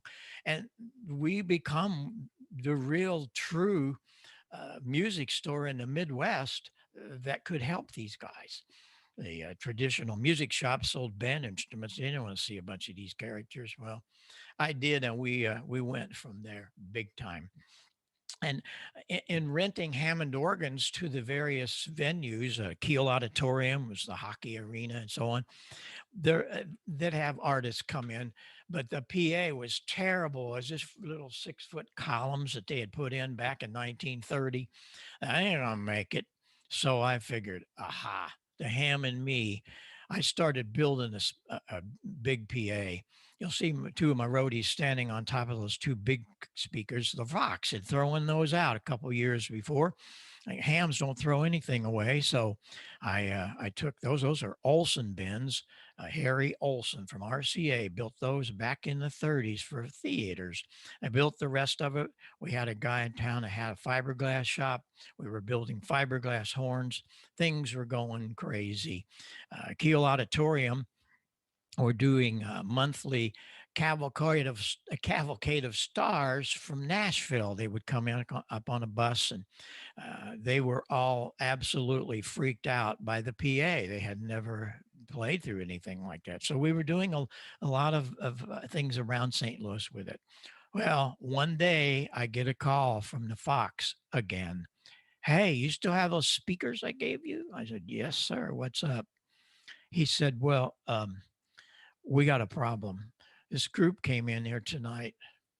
It got in here about noon, and their equipment didn't make it. It got confiscated last night by the DEA and the FBI in New Orleans.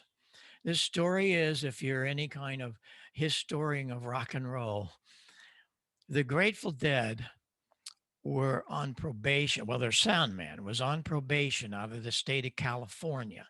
And they were going to try to sneak in this little tour from New Orleans to St. Louis and out east. The FBI and the DEI heard about it, so the DEA got it. They went to the concert that night, sat in the back row. And when the show was over, the group came on to St. Louis. They didn't have cell phones in those days. And Owsley was loading up the truck, and when he got it loaded, they padlocked him in the truck and they took off for California. The group gets to St. Louis on the stage the next day. So they call back and found out, oh boy. So the stage manager says, Heil, talk to this guy. And that guy was Jerry Garcia. We began a very long, wonderful friendship. Even though I wasn't part of their culture, but I had a soldering iron and I could make them sound good, they would tell me. And here was a guy that never have tasted beer. I've never smoked anything, never done any drugs, and I'm running around with the biggest drug addicts on the planet. But when they came to me, they would come to Marissa. I mean, all these groups I was dealing with it was never a crazy thing to see 4 or 5 limos come in from St. Louis Airport or drive there, whatever, with all kinds of rock and roll stars at the time. Well, that night was a historic night. I took the PA up there, and we had a wonderful time. They just freaked out. There was a guy there, a journalist. He wrote an article called The Night Rock and Roll Sound Was Born. You can look it up in Google. See, it's hard. It's easy today. My gosh, you can do anything on Google. Back then, we had to research things. Went to the library a lot. I'll get into that here in just a few minutes about all of that. But it ended up, that article ended up in Billboard magazine. And oh gosh, from there, my life got turned upside down because there were so many people calling me because I had, and I didn't know this at the time, I had the only monster PA that sounded really good and I could make them sound better. So I looked at this whole thing, and as a straight man in a kind of a crazy world, a lot of them would come in. One would carry some things in a Volkswagen van, another would be in a pickup truck. They wouldn't maybe make it there at the same time. Some not at all. I said, we're going to cut that out. We were the first people to do a tour bus, I guess. Got an old Greyhound, put 11 beds in it. We could sleep 11 people. That helped the old finances. Didn't have to rent rooms. And we were the first to do semis, a 40-foot semi I leased, and we had a driver for it. And we could put everything into there. The managers and the bands loved me because all the shows, they started on time. Here's one we did the first, their very first tour. That was their very first date. I doubt if anybody will guess it. Nobody ever has, because that happens to be ZZ Top without beards. It was their very first show. We're still with them. We're very good friends. That's one of the things about me. We've been friends with all these many groups these years because I could help them. And they respected me and my soldering iron, and I very much respected their talent. I get another phone call. The guy said, you got that big PA I read about in Billboard? Yes, sir. Got to have you in Boston tomorrow. I said, not possible. What do you mean not possible? I said, we're in Chicago on tour with Chaka Khan. I said, my guys are there and we can't just leave her. He said, well, go find somebody to do it. I got to have you. I mean, he was frantic about this. The history is this group came to America. They hadn't been here in 4 years, and they had written some very, very famous music. And in that 4 years, they were writing new things, and they came to America with all new stuff. But during that time, I think I had a little bit to do with it. The PAs came from little columns to these monsters. And they came over here and did their first job in Saratoga the night before, and everybody ripped them. The media, the fans, and the lead singer. He was ready to go back. He said, I can't do this anymore. He couldn't hear. It was terrible. Well, who was this group? This group was The Who. And their manager was just outrageous with me. You got to you have to, no, I can't do that.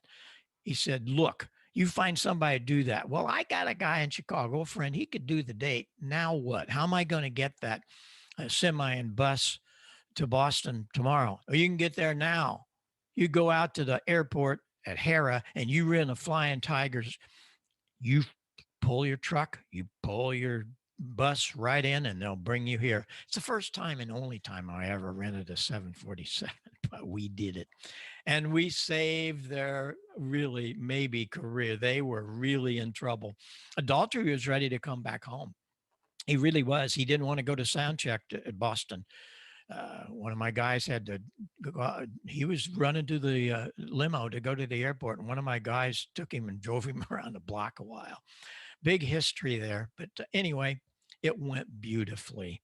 We did all 2 years of that tour, became very good friends of the band and all of them. Pete called me one day and he said, hey, come over here. I got an idea. Quad sound is big right now, 1973.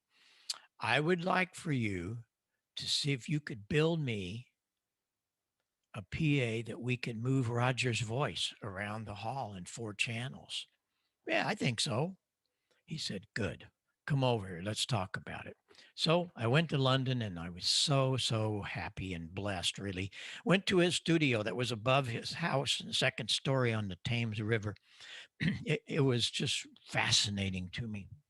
We had all kinds of, he had all kinds of tape recorders, commercial stuff, and synthesizers. Now, he's got his foot on a red chair. You'll notice that red chair up there. Well, that sits in front of a little Lowry home organ. And that home organ is what he did this. The beginning of Baba O'Reilly was done on that home organ, no $900 Lowry. I was freaked out. And there you see in the second picture, he's got a synthesizer hooked up to it, but he used the tone generator from that Lowry. Well, he had asked if I could do that PA, and I said, you hit the time just right, because we had a sister company in London, and we were building the console. This was the first true entertainment rock console anybody had built. Until then, we were just using all kinds of little simple mixers, and that was it. But we had enough time that we could add the extra 2 channels to it, and we did. Well, that was the mixer that we built for Quadrophenia. If you're a Who fan, you will know about this one. The opening night of Quadrophenia was truly rock history. Keith Moon was crazy. Anybody that knew him, and we're talking Townsend and anybody, we all knew the guy should have been committed. He was insane. He did stuff that was crazy, but he was the best drummer in the world. I stood behind Pete's amps each night, and I was only about 8 feet from his left side from Moon. He would do all kinds of crazy moves, but he was a great drummer. Well, the opening night at Quadrophenia, about halfway through it, I look over and he just collapsed and over the toms. I go, what? One of my other roadies came around the other side. And they kept going. The band kept playing, and I'm, what's going on? And he passed out. So, well, what do? We went over, picked him up because we didn't know what really was happening. But when we picked him up, he was passed out big time. And so we carried him off. And it was one of those things that you don't expect these things to happen, but they did. And here it goes. And so we picked him up, carried him out, and we discovered a few minutes later, we always carried a doctor with us. He was a showbiz doc. And he listen to this one. Told you he was crazy. Keith had taken not just, the little pill like an aspirin or whatever. He had taken a tranquilizer for a 2,500-pound horse. Of course, he passed out. They gave him an antidote, and he was back on the stage about an hour later. In between that, though, this was another piece of history. Some kid, Pete was just kidding. We have any drummers in the crowd? Some kid comes flying up over the stage, grabs a hold of the sticks, and was playing a licks just as good as Moon. We couldn't believe it. And he played for 2 or 3 songs till Moon came back and finished the concert. It was truly amazing stuff. But there's so many stories. I hate to just bring them all on because you never know where they go from here. But a lot of guys want to hear about some of the past, and it's kind of fun. There's so many. In fact, I'm coming back to a lot of these clubs. I'm just about the number 200 that we've done since last March like this. I come back again, and we focus on just one subject since you've had all the other history. But we made it through all of that stuff. That was good. I was very honored and blessed. I received a gold record from the Who for my work with them, and we were good friends. Now, one of the things that happened was that I was playing around with monitors. You see, monitors weren't happening because they all fed back. Well, Entwistle is standing beside a good 1,000-watt of power, powering all of those, because he was a bass player. It had to be loud. Pete had a whole stack of it with one of the horns. You can see the name on it. And Moon had a whole stack behind him. You see, with a big PA, the better it is to get focused out to the audience, the worse we hear it on stage. And I guarantee you didn't hear my stuff on stage. So what would we do? Well, I figured it out. I was the only guy, the first guy to figure it out. And you know how I did it? Ham radio. Yeah. This is where we start getting really, remember what I said about listening. I did it because of phasing. And I have an incredible demo. You're gonna love it. But I really started to come down on all of that stuff. Music had changed and so on. So I decided that things might happen, and they did. Things just happened at the right time for me. I got a call from Paul Klipsch. Whoa. Now, wait a minute. He was the father of the folded horn. He also was the father of in the late 40s of hi-fi. He brought high fidelity to us. Here he is with one of his K horns. He had a plexiglass demo. He called me and he said, "You the guy that's got that big PA?" And I said, "Yes, sir." He said, "I want to come and see that." Okay. So he flies his airplane, little Bonanza, up to Marissa. And oh, I just was cringing. I figured he's going to cut me off at the knees, feed it to me. I'm a ham. I'm not an engineer, but I was doing a lot of stuff. And he was asking me, "Well, how'd you do that? Well, how come you did that? All these questions?" And almost everything he would ask me referred back that I learned it from ham radio. Well, he taught me a ton of stuff. He took me in his airplane that night. We went back to Hope, Arkansas, and the next day changed my life. And it really might change some of yours after today. Here's why. He referred me to the studies of Bell Labs. Bell Labs was the idea factory of the 1920s. It was a consolidation of AT&T and Western Electric. Western was the manufacturing arm of the Bell system. They had 4,000 scientists. No, I didn't say that wrong, and you're not reading it wrong. They put 4,000 scientists and engineers into this project that created the Bell Telephone Labs. And they were fully dedicated to researching how our ears worked and what frequencies were most important to understand the spoken word. What was all of that about? Well, here's what happened. They started out putting 2 wires in New Jersey, and they ran them all across America to the West Coast. Every 50 miles, they had a relay station. And the relay stations would keep the voltage up, keep the frequency up. Everything was fine, linear. When they got to the other end, this is what the first telephone system sounded like. It's like, what happened? Where's our articulation? Huh? What happened here? They were freaked out because all across America, they'd spent all this time and money to put up these little test places to make sure that everything was right. And it wasn't. Well, yeah, it was. No, it wasn't. What they discovered, we're talking about 4,000 scientists. What they discovered was that our ears are not even close to being flat.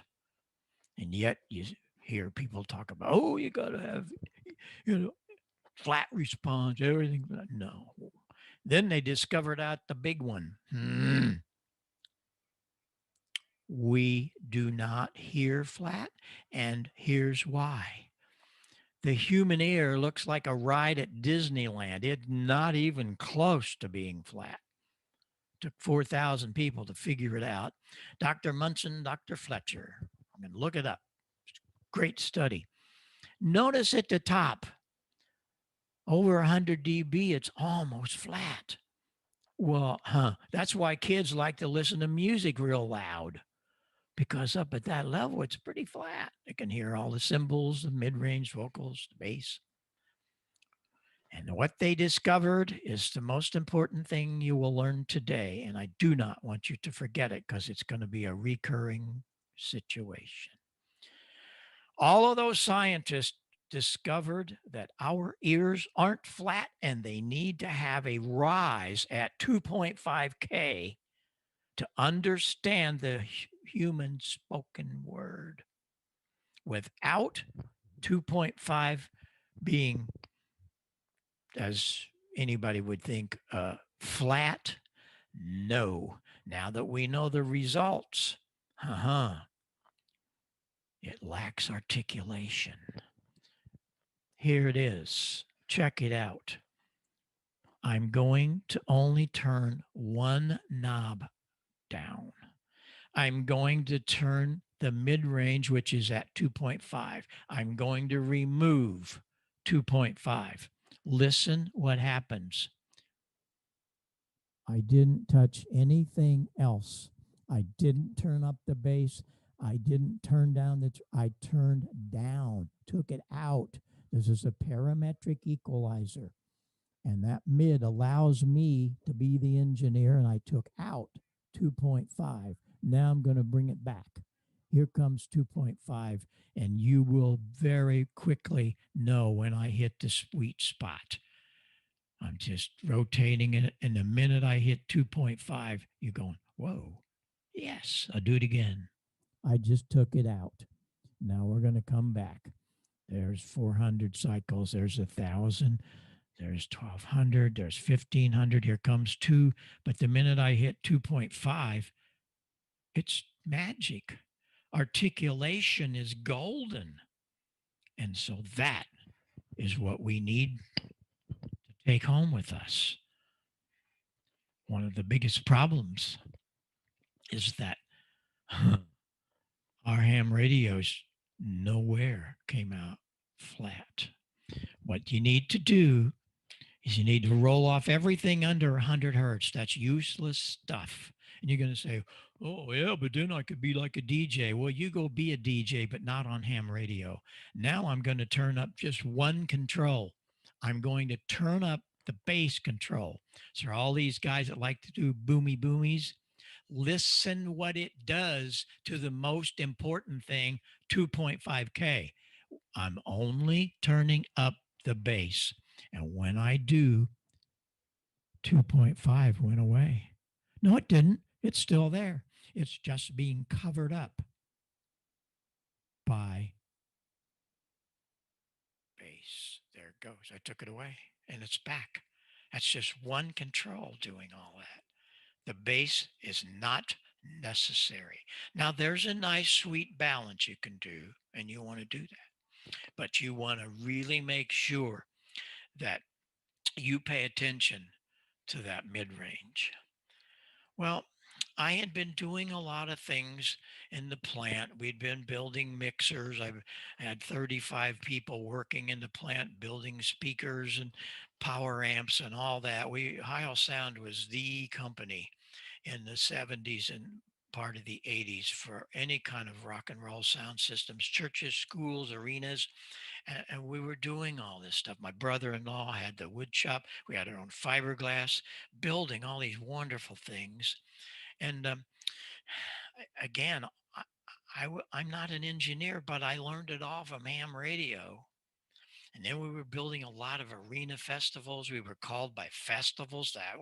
That was 3 or 4 years of fun. Oh gosh, because I saw a lot of this, and it kind of made me sad.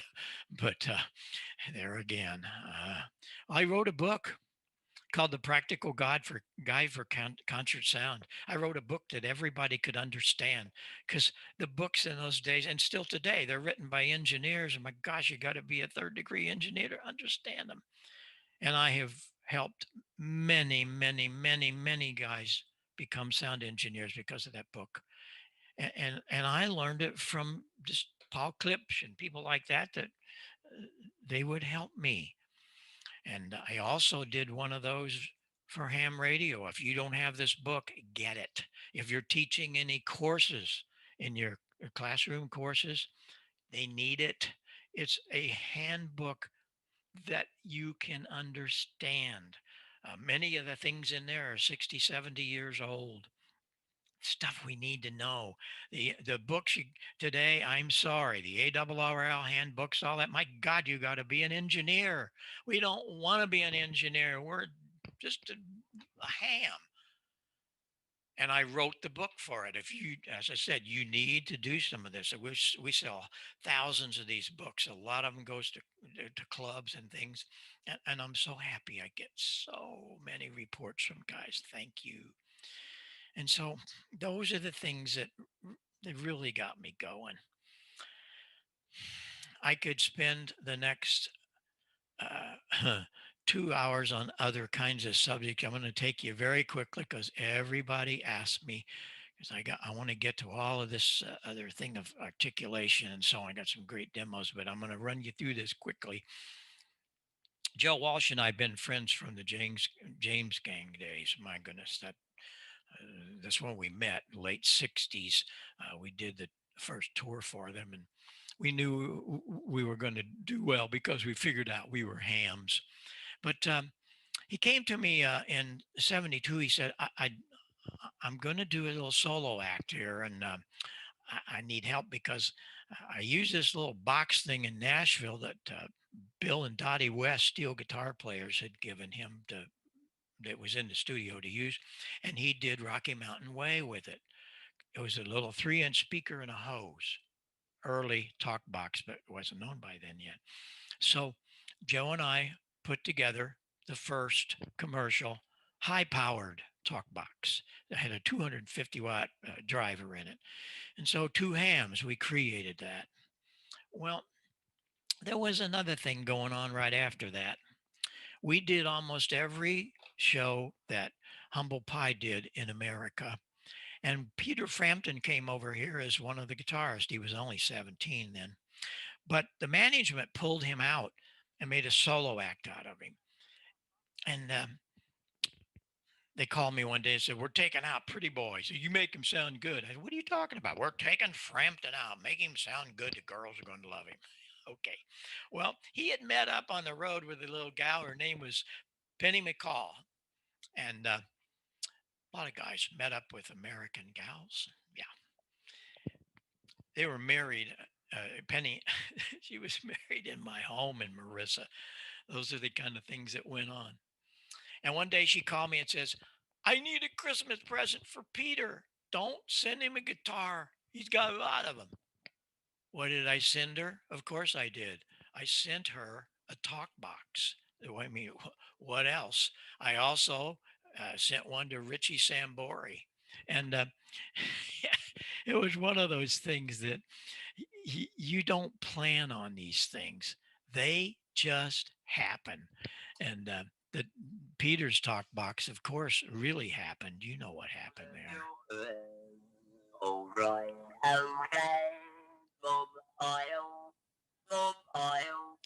He's the only guy that could really make it talk. All the other guys they just made it do strange sounds. He could make it talk. And Richie Sambori, he had his own thing. But anyway, I was doing so many things. I also was on KMOX radio for 25 years every Wednesday with High Tech Heil.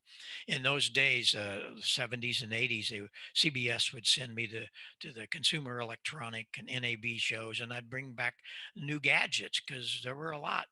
There aren't anymore. When I say that, people say, what are you talking about? I quit going, folded the show. There's nothing new. You're crazy, huh? No, it's all an adaptation of an iPhone.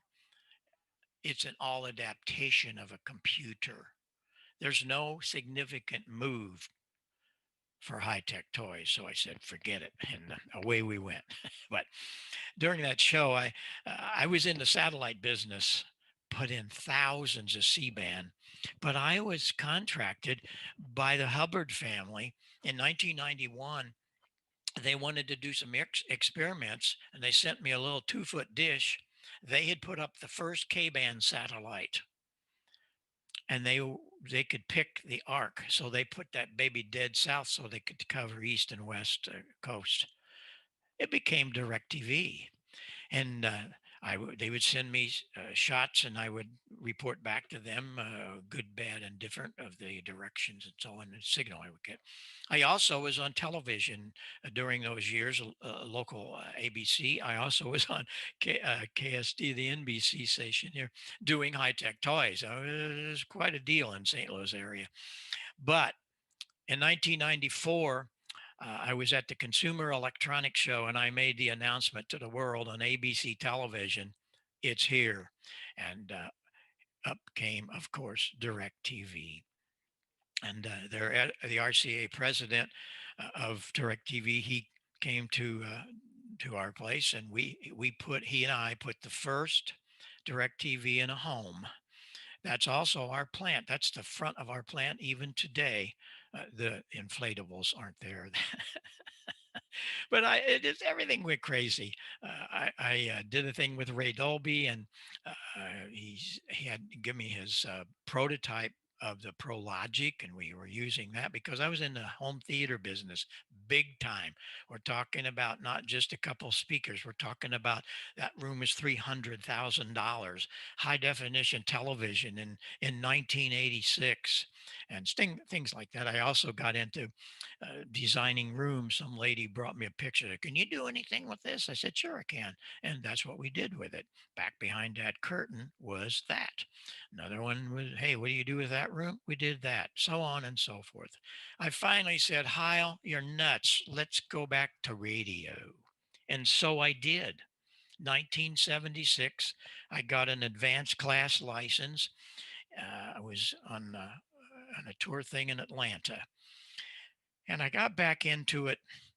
When I got into it, I got to playing around with local CB guys who would bring their CBs to them to fix. And I'm going, this is stupid. I'm not going to be on a CB.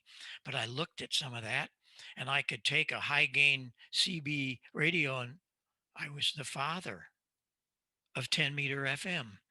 And I bought thousands of the boards when high gain went bankrupt. And we formed a little company called Melco, because I wasn't, Heil Sound was out of business. We weren't going yet. And so we had just thousands of them. And the book, so many people got into 10 meter FM because of that. But I'm listening on the low frequencies, and because I had this advanced license now, I'm like, what happened to my Art Collins audio? What? I was freaked out. Like, what's wrong with you, man? And I talked to these guys, and well, man, we got our new radio, and it's got its matching microphone. Came in the box with it, matching microphone. The only thing matching is the color. You got it? Don't forget it. I was so mad. Man, the great Kenwood, the great Yaesu, the great ICOM. I didn't even know Yaesu and ICOM at the time. But Kenwood, give me a break. But I discovered as I started working for these guys, they didn't build their microphone. They OEM'd them out to some offshore thing. And we suffer. I said, I got to do something about this. And so I did. What I did is I built the very first equalizer for ham radio, the EQ200. It was a 2-band shelving equalizer, bass and treble. The only thing you could do to it was increase or decrease the bass, which is good, roll off the bass, or increase the treble. I, as the engineer, selected the frequencies of those two filters. You want to know where I put them? If you were listening, you know where the treble went. 2.5K. You can increase the heck out of that. You never want to cut it, but you could. And the bass set at 160 cycles.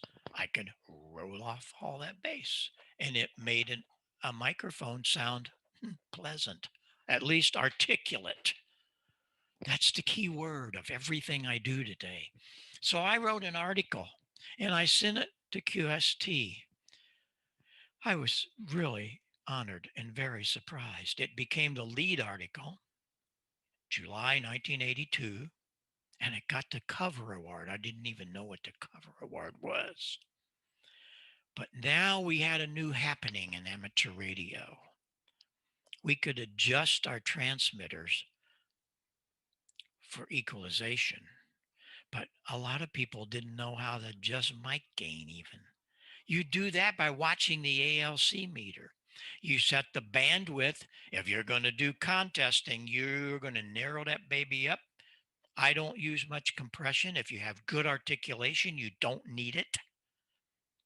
But you have to understand articulation. If you're not watching the screen, please, you're not going to forget this ever. I have a great little demo for you. It's a balloon. It's filled with air. Of course it is. But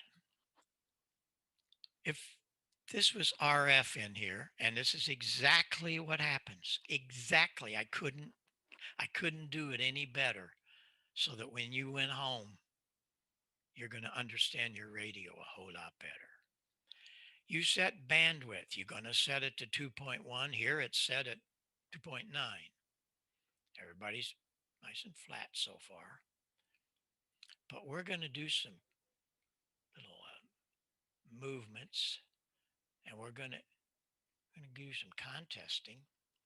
And when we start taking the bandwidth down, look what happens to the RF. It all goes to 2.5K because you've got 2.5 in the equalization cranked up. All of your power is at 2.5K, and you just heard it a while ago, how important that is. Nobody's ever brought this to you. Well, here it is. But you go ahead and do this and be at the bottom of the pile up when you narrow up the transmit bandwidth and make your equalizer sit still, man, right up to 2.5. That's where all your power is. That's why a guy running 100 watts, I've done this experiment many times. I should probably record it. I've done it many times. 100 watts, just cranking that mid-range 2.5K will walk all over a kilowatt doing this. I did not make that up. I'm telling you the truth. It's all of what those 4,000 scientists taught us. And I got a letter in 1999 from Dr. Inouye. Inouye Communications. He had a picture of his station. It was an IC 780 run. Remember that? 781 was great. Had the first television screen. It was actually a CRT screen. He had one of these, my EQ200, and one of my gold lines. I'm going, whoa. I'm thinking of new radio. I would like for you to see if we did it right. I'm telling him. But nobody had ever done it, and they just wanted to make sure. Darn right they did it right. And so, from the Pro 1, Pro 2, Pro 3, all the way through 705, 7300, 7610, all of the ICOMs have my equalizer in them. Now, what makes me sad is I'm on the air a lot. And I hear guys every once in a while. I don't need no darn EQ. I don't need that stupid EQ. I don't need that. You know why they do that? One very good reason.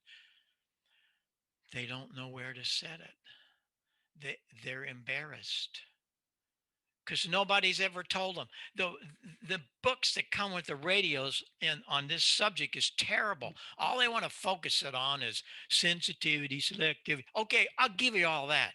But man, you've got to have this right. But I know I work for them. The manufacturers don't even understand it.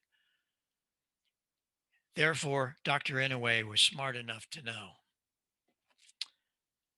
A year later at Dayton, Dr. Hasegawa came to me at the booth. I need to talk to you. Oh, what did I do? I want to do that, but I want to do it better. I said, well, you could do it better. How? I said, you do it with parametric EQ. Oh, that sounds good. Wait a minute. You're going to have problem. What be the problem?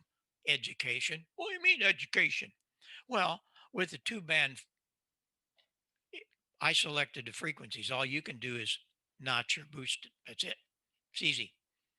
But with a parametric, you don't have one or two. You have 9 controls to adjust. 9.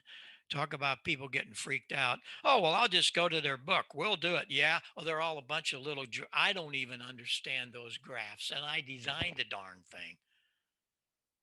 And so, so many people. I hope you will not forget the next few minutes. Here is how we adjust these radios.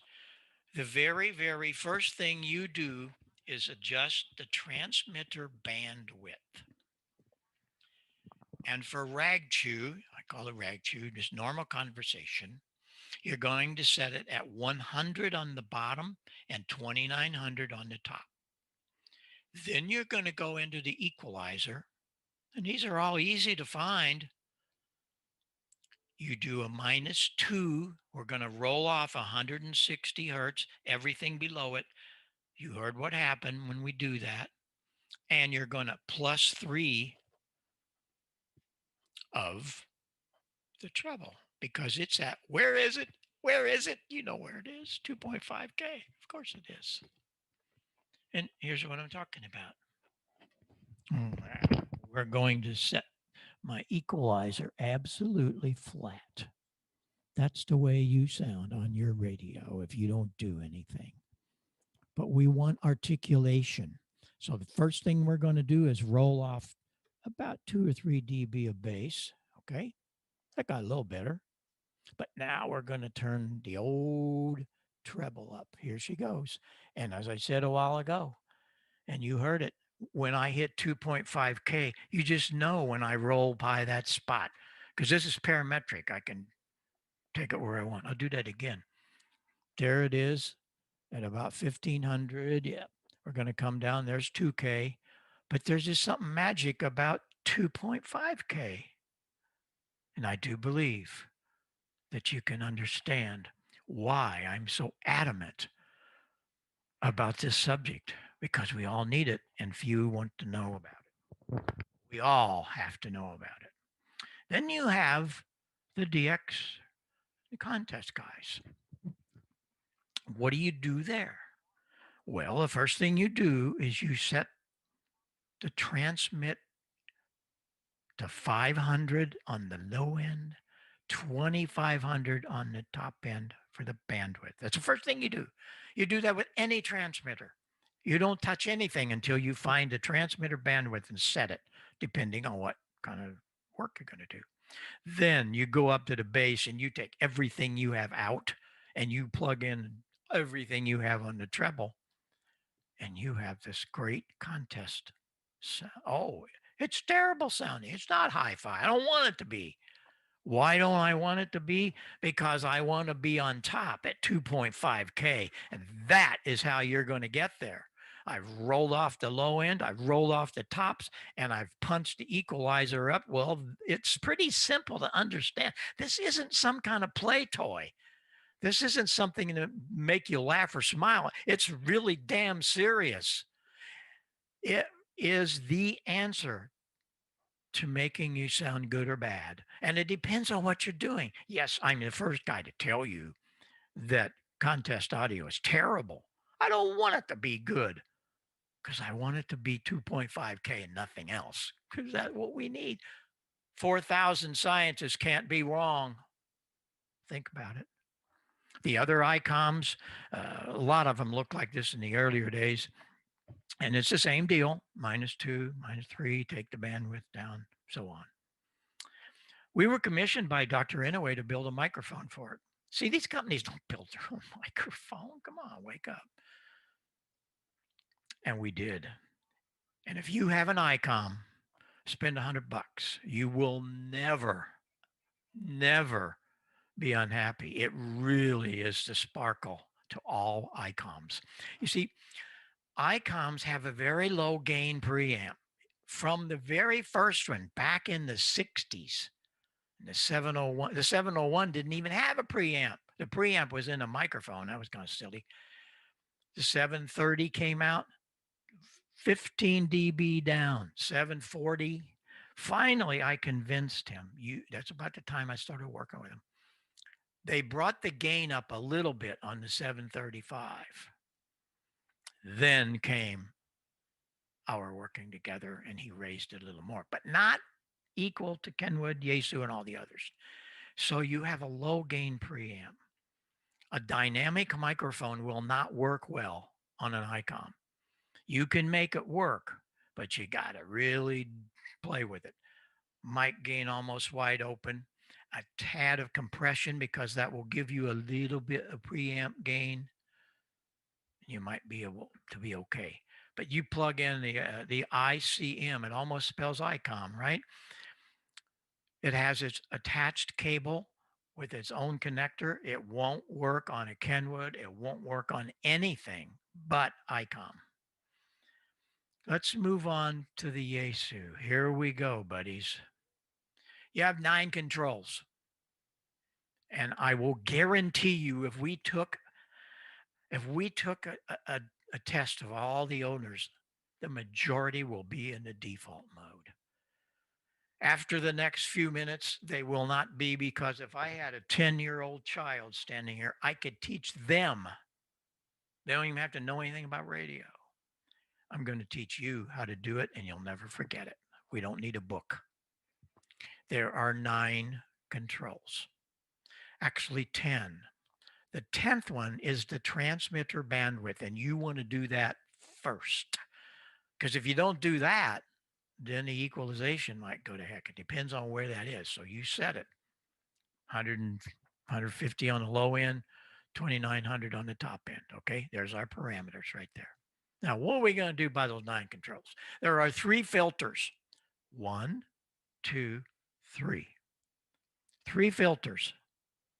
They're all parametric. That means you can change the parameters of this, okay? We're going to take the first filter. The first one is the frequency.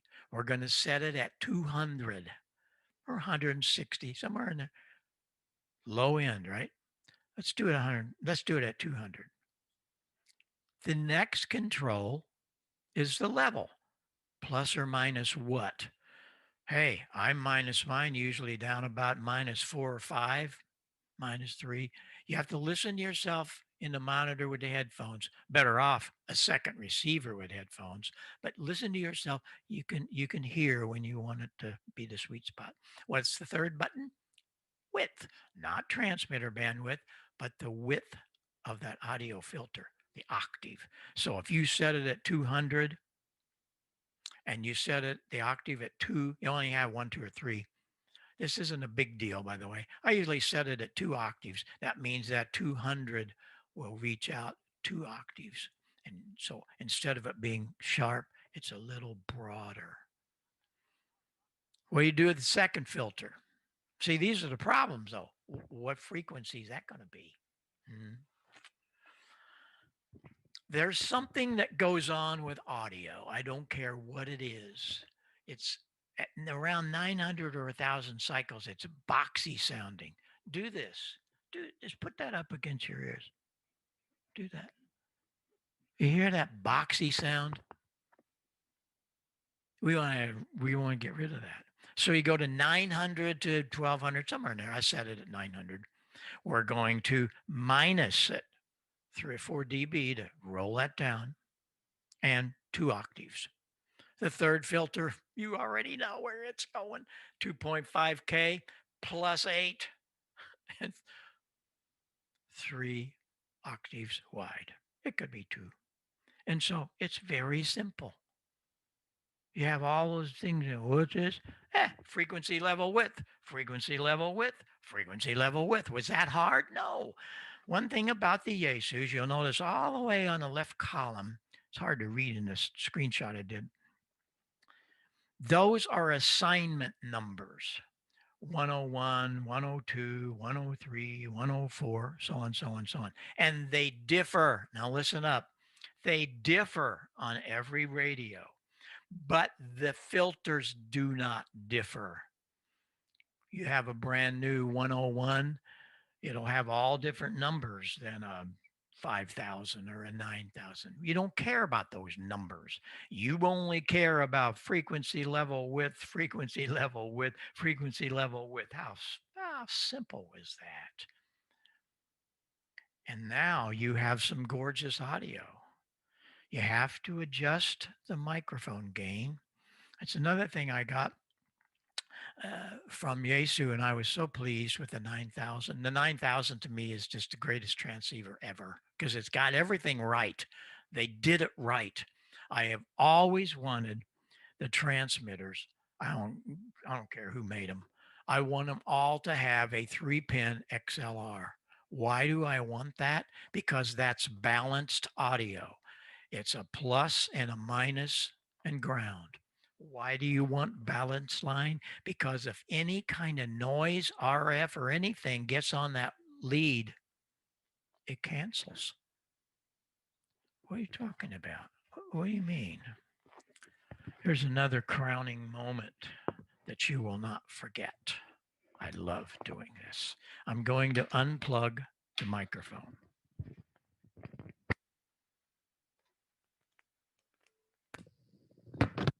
And I'm going to plug one of these guys. Same microphone, they're just different colors. We have a custom shop. We can put your calls on it. We can do all kinds of things. When we were out with Charlie Daniels for years, I loved Charlie and I miss him a lot. He was a great American. He really was. And my custom guys build a microphone like this for him. Isn't that gorgeous? It's really pretty. And I told him when I saw it, I said, you got to build me one of those. But we can do all kinds of things, or they can. It's really great to be able to do that. We have a lot of radio stations. They put their call letters on, that kind of thing. Okay. PR22s. It's a microphone that Paul Rogers of Bad Company invited me to build because his sound man didn't know anything about EQ. He was always changing it. You'll notice how articulate it is. That's what Paul wanted. If I took these two that's in phase and put them together, we just gained 3 dB. You can look at the meter. I'll take it apart. And when I do that, there's 3 dB gone. Here's 3 dB back. But you really, as a human being, you are not able to tell much difference because the human being cannot detect 3 dB. You might want to think the next time you're like losing the contest because you haven't paid attention to your equalizer and you're not being heard in the pileups. Oh, well, forget it, Heil. I'm just going to go buy me a kilowatt. Really? You're going to pay what? 2,000, 3,000, 1,000? A lot of money.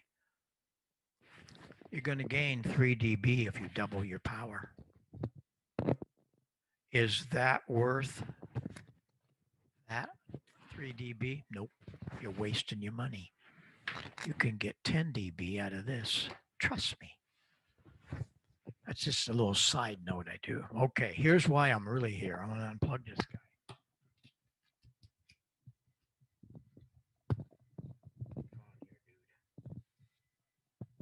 One of the things you might want to think about doing is taking that couple of $1,000s and giving it to your wife. Let her buy some shoes and purses. You'll get more benefit out of that than you will. You're doubling your power. All but your ego is not as good. You can't come on the air and, oh, I got a kilowatt. I'd rather be 500 watts knowing how to set up my transmitter and wiping out all the kilowatts. You can do it. Okay, here we go. 2 microphones, absolutely the same. No problem. You hear it right there. But I have this special little plug. This is a Y cable, by the way. Don't want anybody to think I'm playing games here. I do a Y cable, so this isn't anything to adjust on a mixer. This is audio, baby. This little plug is backwards. 3 is to 2 and 2 is to 3. What's going to happen when I take 2 signals out of phase? This microphone, when I talk in it, the diaphragm goes down. This microphone, when I talk into it, it comes up. What happens when I talk into both of them? Nothing. Not a thing. No, they still work, but not together. How many hours do we have? It's my favorite subject. Oh my gosh. It's my very favorite subject. And yet it affects everything we do. Let me unplug this.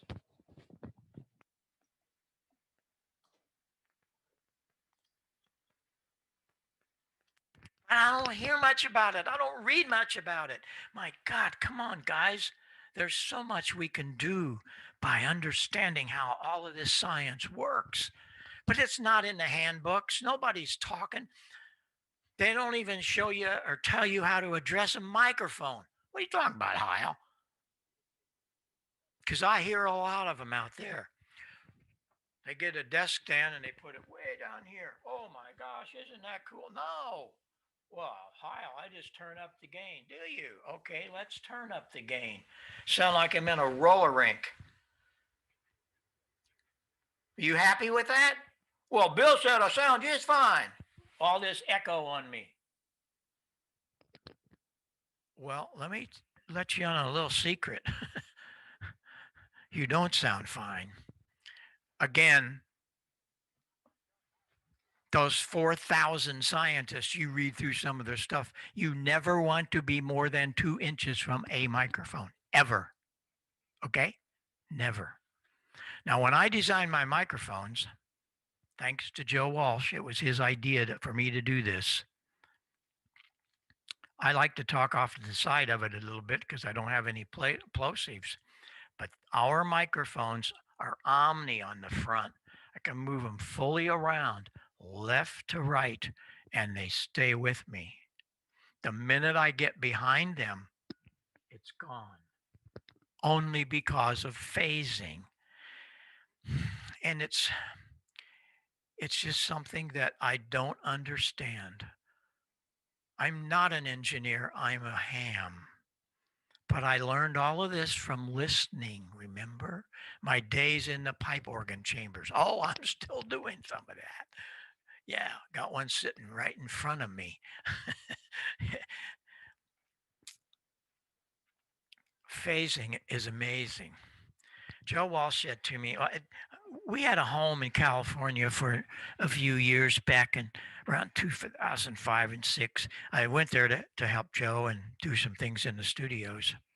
Set me down at his kitchen table one day and he said, hey, you got to build me a better microphone. I said, why? I said, what's wrong with those ball mic things you guys use? Well, yeah, but they're not very good. We used to have to EQ the heck out of them and then it isn't right. So, bingo, we did it. He said, but I want you to do another one for the instruments and other things. That I want to get rid of the rear. How do I do that?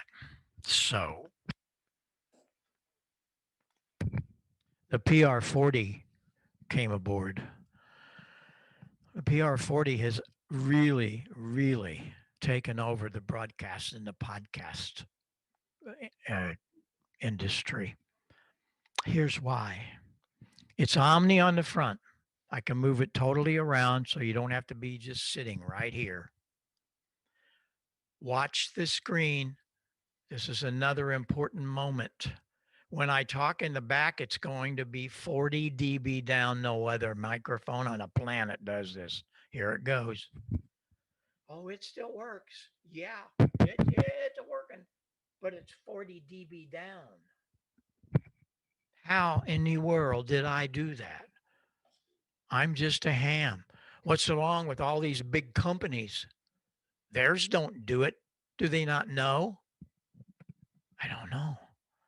I can tell you this. One of the majors, one of the big majors came to me at a show recently.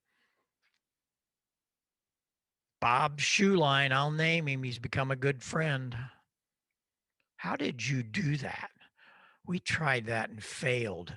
They couldn't build a large diaphragm dynamic. So they're back to their little 3/4 inch or 1 inch. This thing's 1 1/4 inch, 1 3/8. How did I do it? I did it with ham radio, and I did it because I understood phasing, because of antennas and other things. Here's how I did it. It's pretty simple. The large diaphragm sits on top of a stand. I call it a collection tube. It's a metal tube, has a rubber shock mount up there. And all of the lows, the mids, the highs, they come storming up that collection tube and the side panels. But they don't come in to the element like everybody else. every other manufacturer has 3 little holes, 12 o'clock, 3 o'clock, 6 o'clock, 9 o'clock. They're little, some of them are only like a 1/4 inch hole. That's their entrance for back there to be out of phase. I'm sorry, that's not even close. I cut the whole bottom of the element out. So now it all comes screaming up into the bottom. And of course, what's in the back of the element's out of phase. Bingo. We lead the industry. And so now what happens is we're seeing our microphones all over the place. Sirius Radio just bought 250 of them. A lot of recording studios, as well as the groups, because the microphone really performs. I took the same idea, rolled off the lows an octave, and we have the fabulous PR781. Truly, without question, no contest, is the premier ham radio microphone that we can use in the Kenwood Yaesu. It's a dynamic. It's a large dynamic. So these are things that I learned as a ham, and I made it happen. And it you know, one thing about it, it all starts at the microphone. That's for sure. We build all kinds of different things.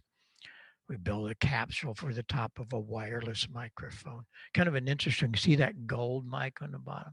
If you look real close, the handle of it, it's gold. It's got a bunch of little peck marks in it. Well, what's on top? We make a capsule that you can take off the Shure element, throw it in the trash can.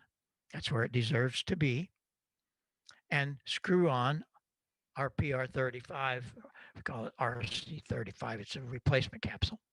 But that is Carrie Underwood's microphone.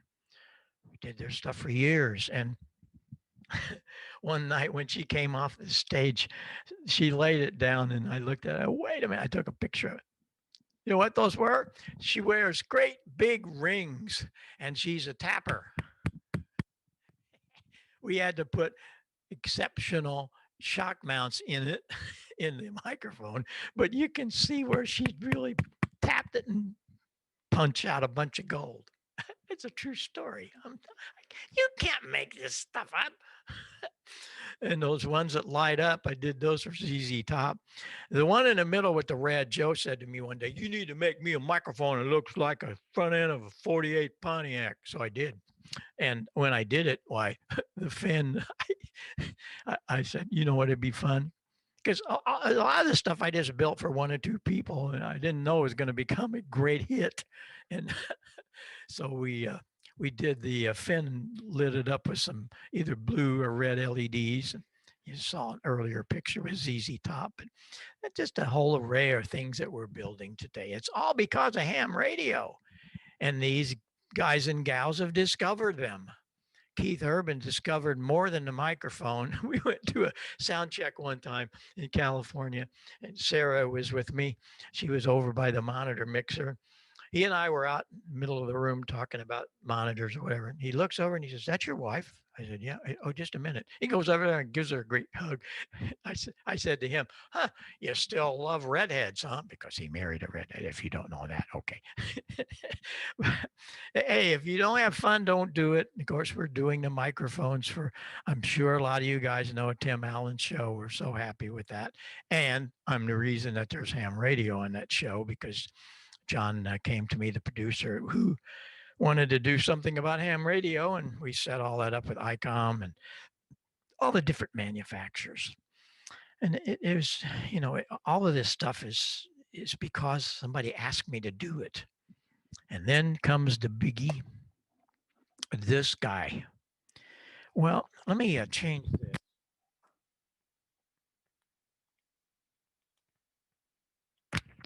There's a lot of headset manufacturers out there over the years. For 35 years, we're the babies. I mean, you go look at every magazine, you tell me. Majority are our microphones and headsets. Why?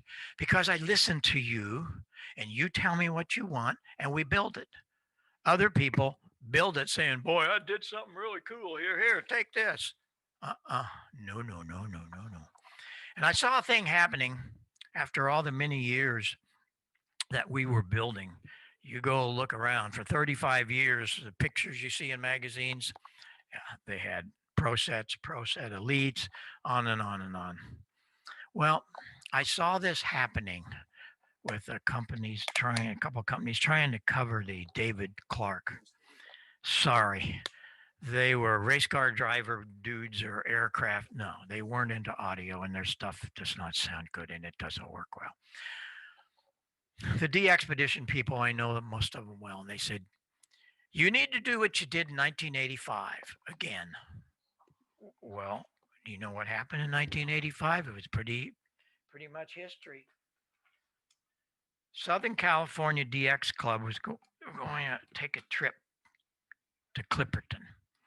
And in those days, I had built just the element, and you could duct tape it to the side of your headphone no matter what it was. They said, why don't you build a headset like that? And I did.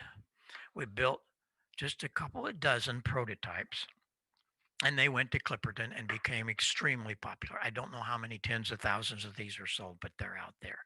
It's got our element in it. Well, what's so special about your element, Heil? Why doesn't everybody else do this? I don't know, because they don't understand. I did. Look where the peak is in my contest element. 2.5K. Thank you, Paul Clips. Thank you, 4,000 scientists. You see what I'm talking about? Well, now I'll let you hear it. I started building the Pro 7, honestly, because I was really saying, wait a minute. Because there were a couple of companies trying to tell you how great they were, and they had the great reviews, which they pay for. I can prove that. So I came up with the Pro 7. It is an exceptional piece of equipment. First of all, this speaker is very special. After I got the speaker right, I take it out in free air. That's how you do all speakers. Do a cone resonance. When you do the cone resonance, you then build the enclosure to try to meet that so that there's no phase distortion. Speaker does not have to move freely. And in this one, I finally were able to take the speaker. It mounts right here, way back here. Look how far it is from your ear. Every other headset, mine included, it's up close to your ear. If you have hearing aids, you got a problem. Here, this has become the darling of the hearing aid guys and gals. I also put a left side balance. If you had a hearing imbalance, you can balance the audio up between them. I also put another jack on them, and that little jack allows you to put here, to put a monitor in it. You're listening, you're the operator, your monitor or your logger plugs into here. You don't need a bunch of Y cables. Last but not least, the only company in the world to do this, and I've been doing it for years and years and years, has phase reversal. You're going, what? What is that for? Another part of my history with the home theater stuff, I was called to Skywalker Ranch, George Lucas, Tom Holman, great friend. He is the guy that designed Tomlinson Holman Experiment THX for George Lucas. He called me out to come and help him teach some of the classes of THX back in 86, 87s. And I learned about it it really brought it to center focus for me. They had a large orchestra down here. They were recording left and right. Think about this. I'm going to give you something to think about when you're trying to go to sleep tonight. Well, you're going to think about a lot of this probably. I do hope you do. You have a DVD player. You have a satellite receiver, any of that kind of stuff. It only has a white and a red, left and right, right? Only has two inputs. I ask you this question. How do you get center channel and rears from 2 wires? Have you ever figured that out? You ever think about that? Well, here's how. They have this orchestra. They're recording left and right. They took Harrison Ford and put him in a glass booth over there. And all of the soundtrack stuff, Harrison and the soundtracks out of phase. You heard a minute ago what happens when you take 2 signals out of phase. They're gone. You don't hear them in this white and red. And then came Ray Dolby, and he figured out how to take those out of phase signals and put amplifiers behind them. And now you have 4 channels with 2 wires. How about that one, huh? Well, I did a similar thing. When you have our Pro 7 or any of our headsets, and you're listening to a pileup, and there's this little bitty weaky guy back here, you reverse the phase and the weaky guy moves up front. You can move signals around in your head acoustically. Wow. And you can talk to any of the serious guys and gals that do the long de-expeditions and contests. It also relieves tension. It changes the platform when you're listening. And so the listener fatigue is reduced greatly. But mainly, you go listen to, especially CW, you got some way down in there, reverse the phase, and that CW is right here. It is truly an amazing piece. But we're going to get back to the contest element. I'm just bringing up, there's no EQ, it's just flat. I'm going to bring this guy up. Let's turn this guy down. And we're going to turn this guy up. There we go. Okay, there we go. And we'll bring him over here. Okie dokie. Yes. Yes, it's terrible sounding. Absolutely terrible sounding. What is it doing? It's doing this. All it can do, baby. It's all it can do. And we don't care how it sounds. Just the fact that when I get in a pileup, K9EID is on top. Think about it. That's the secret for many DXers. And they'll tell you that. They tell me that. My DX element. My DX element is truly their secret. And even this, I've got it cranked up so hard. It's all about equalization. And of course, with the element, they like it because they don't have to EQ much. They just plug it in. And that makes it so easy. But these are all things that I learned from ham radio. But I'm going to start closing up here. We're going to be here till midnight. There's so much more to talk about. How does that phasing work? You ever think about that? Bet you didn't. Most people don't. Yeah. Well, 2 signals out of phase. You have a Yagi? How does it work? What do you mean, how does it work? I mean, how does the Yagi work? Dr. Yagi didn't have computers. He didn't have modeling, whatever that is. That's a good controversy. He figured out that he could take a boom, put a driven element in the middle, and then think about all the experiments he had to do over the years to figure this out. He had to figure out how far out on that boom and how long for the director to get gain because it was in phase. But then he can make one longer behind the driven and it's out of phase. Wow, how'd that all happen? Because the guy was like a lot of us. We're all very inquisitive, aren't we? Yes, we're hams. And so Now, when you turn your antenna from east to west, you can block out signals and it really works great. I've always heard about phased arrays, and I never had room here at this home. As I say, we're about 12 miles straight east, a little bit south of the great downtown St. Louis Arch, Belleville, Illinois, not far from Scott Air Force Base. Never had the room here. But a few years back, Sarah's mother was living in Springfield, Missouri, and we bought some property there. It was 5.5 acres. And I thought, aha. And what I did, oh, baby, I was so thrilled because I put up a phased array. Now, I figured this is, when over the years, I hear phased array. Oh my God, I don't have enough money. I mean, you're going to have to go to the bank and cash it all in. No, you don't. This cost me maybe $15. I already had a relay. Not no big deal. And 2 dipoles. And I went to the electric co-op, and they had all kinds of carcasses, so to speak, of telephone poles. They were like 100-foot poles that got knocked over or whatever.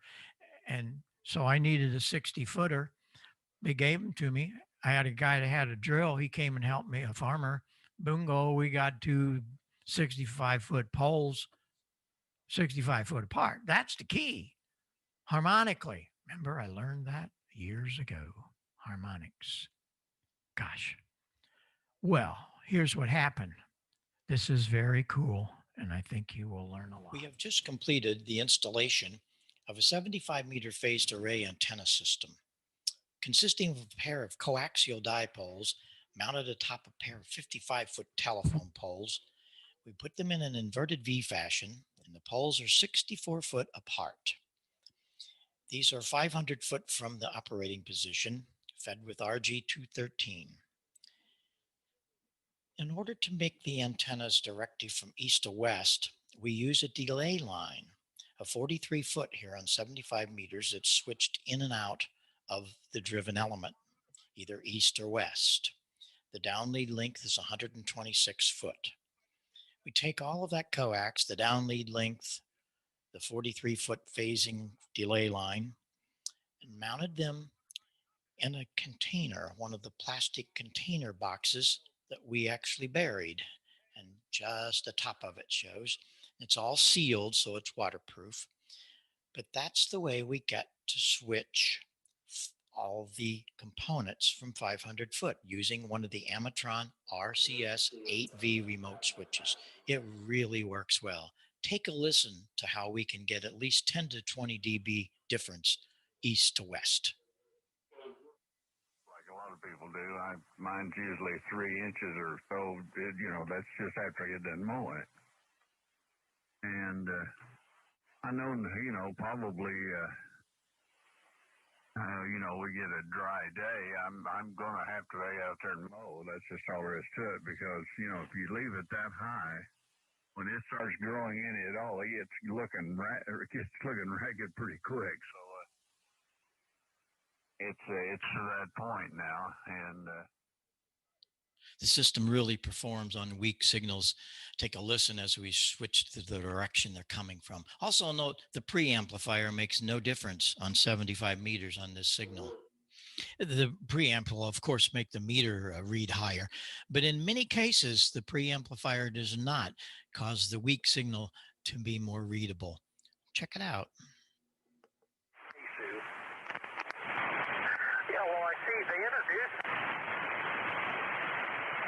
big display on it, and I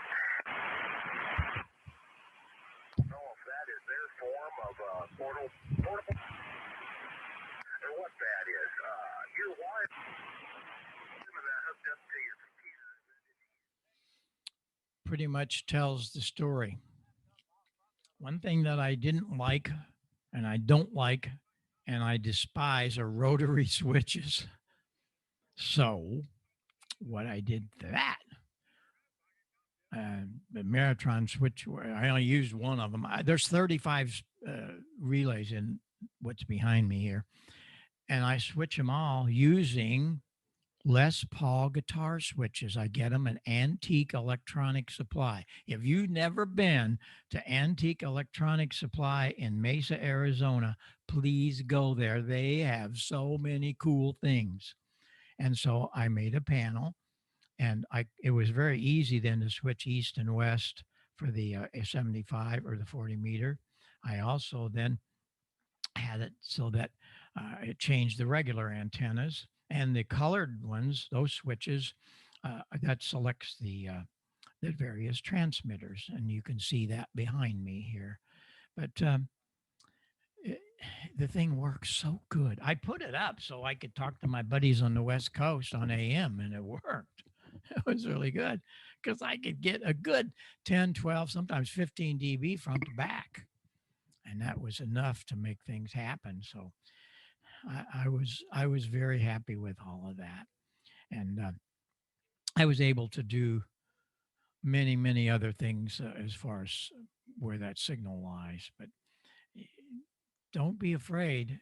A lot of people, I don't have the room. Oh, yes, you do. Do a 40 meter one. Man, I'm telling you, the 40 meter phased array was just a killer. All you need is 33 feet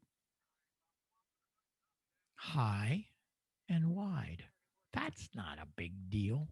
Just about everybody's yard's got that. That's all you need. And you come down with the lead links and you do the phasing coil, and bingo. It's all there. It's on my site, heilsound.com. This video is on there, but all of the measurements are there. And it is so simple. And I bury that coil of RG8 down, and that was all 500 foot from my radio shack. So much for those that say, oh my God, you're going to lose a lot of stuff. Oh, come on. I didn't lose it. If I did, it wasn't apparent. I couldn't measure it. And it was just good old RG8U that I could bury. But I loved it. Well, with all of this stuff going on, I decided one day I got to do something. I've been in this hobby since I was a kid. And all of these receivers are terrible. What do you mean are terrible? Oh, you're talking about sensitivity and selectivity, you guys, right? I'm not. I know they're all okay, and they're pretty much the same. Let's really get down to it. What about the audio? You never have seen a spec sheet on any transceiver receiver audio. And I work for these guys. They don't want to talk about it. Why? Oh, it's okay. No, it's not. It's 1 watt. Oh, some of them have 2 watts if you paid over 10 grand for it. Big deal. But they all have 10% distortion. It drives me insane for somebody that listens closely and's been into audio since I was a kid, tuning pipe organs and still do. It's like, oh, help. Oh, well, we have a matching speaker. You got crap. You got your little 3 or 4 inch speaker that's inside the radio, and you put it in a box, paint it the same color, and charges $300 for it.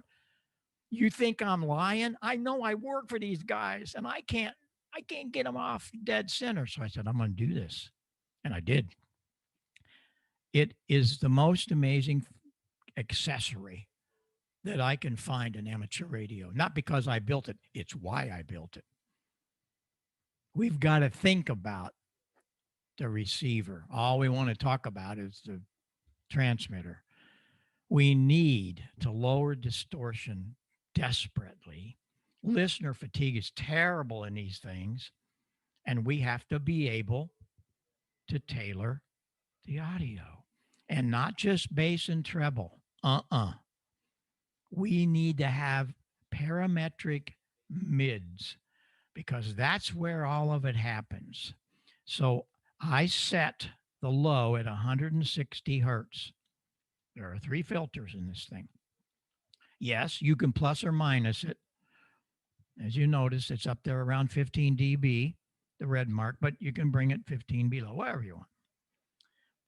The high is set at 6K. That kind of helps get some of the noise and so on.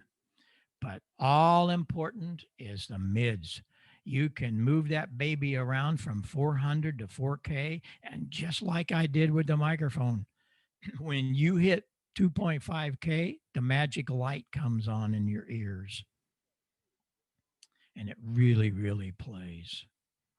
And so what I did is I built what I call the parametric receive audio system. Nothing like it. Nothing. The speaker is exceptional. It's a very, look at that 5 watt, at that speaker. It's not 3 or 4 or 5 watts. It's 25 watts. And you're going to say, why do you need all that? I need it for headroom. I don't want any distortion. That amplifier alone is 0.1%. That's hi-fi levels, hi-fi specs. So we have no distortion. It's balanced line in. And so we put this all together, and my, how cool.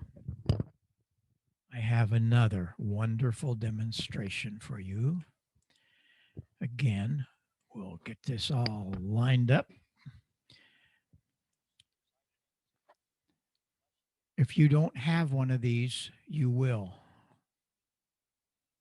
pretty shortly.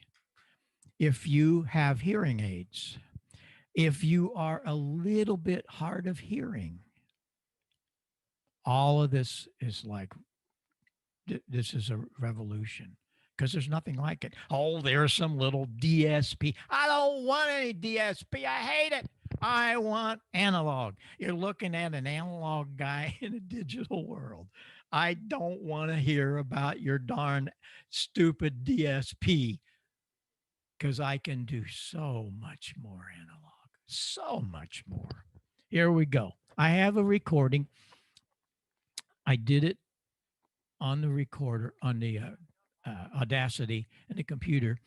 This has a record out and a level. It's a separate line out amplifier. It's not just a darn Y chord. It's separate and it's very low distortion. So I come out of there, bingo. I come out of the receivers either through the DIN. I like to use a DIN plug. And the reason I like to use a DIN plug is that it's right straight out of the product detector.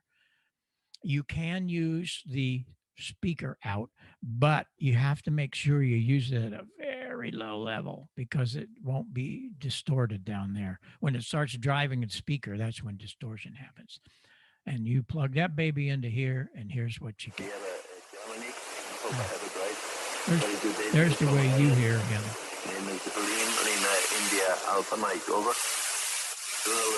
There's the way you hear him. Echo India 8 Bravo Lima Bravo EI8LB calling invite. There it is. Here are a couple of usual single sideband signals that are mushy and bassy, difficult to understand. You can add some speech articulation just by adding some 2.5 mid-range. If you're the 2 meter, sideband, but they're just not, it's not the same as a rig built, just for 2 meter sideband. The receivers will never compare. So it's kind of nice that, again, ICOM technology. 2.5K. There are 2 headphone amplifiers, separate independent amplifiers, one for the logger, one for the operator. Or, and this is really getting a lot of play once people have found out about it, you can have the left speaker here, the right speaker there. So if you have a hearing imbalance, this is your magic box. And I'm really honored and very blessed that I was able to do this because we all need this. I really mean it. Whether you use a speaker or not, but so many of the DXers, they've fallen in love with it. You plug that Pro 7 into there and you better stand back, buddy. You have never heard receive audio like this. And it's something that you can operate for hours and it's still there. Last but not least, one of the things that really bugs me is connectors. And you're going to say, What are you talking about, Heil? Yeah, I'm talking about connectors. The connectors in all of the microphones or radios, other than ours, has a Foster plug.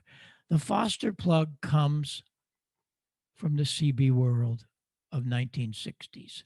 A little bitty ring. If you got a recessed mic jack, you got to have to use a pair of needle nose to get to it. And then comes the cable clamp. What an absolute joke. It doesn't clamp anything. And then they have to put a piece of rubber or sometimes black tape or heat shrink, but it doesn't clamp very good. And after a year or two, it's all pulled out of there.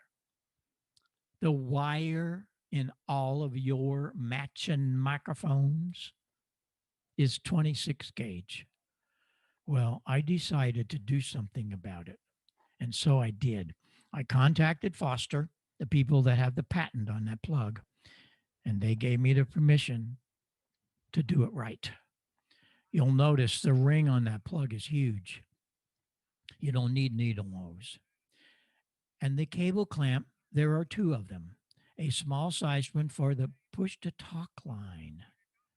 And the other one, that comes out and clamps my own cable. We make our own cable. Because all the cable out there is absolute total garbage. It's 26 gauge. The cable I designed, and I actually designed this, I made the prototype with a piece of 1958 RG58, because the shield in those things was beautiful. It was all silver, great.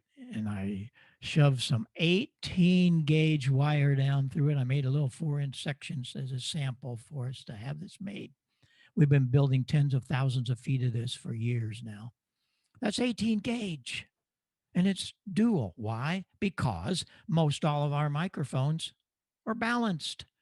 None, zero of all the manufacturers. They're all unbalanced. Talk about an RFI antenna. If you have a balanced microphone, you can really stop that. The blue and the red are carrying DC outside of that shield because we have DC on the outside and AC, sensitive AC mic in the inside. Well, with your cable or anybody else's, they're all together. You talk about an RF generator. I have solved more guys' problems just by changing the cable, and professional radio stations and all kinds of people that love it because it's really good stuff. And so I'm very happy with it. And again, it's things that I think we really need. And all of our manufacturers are using unbalanced microphones. They're matching microphone. Well, I'm here to tell you a little secret. When I started working for Yaesu with the 9000, I got my way. I really did. What are you talking about, Heil? You check it out. It is the only transceiver that has an XLR in the front of it. You don't have a round 8-pin.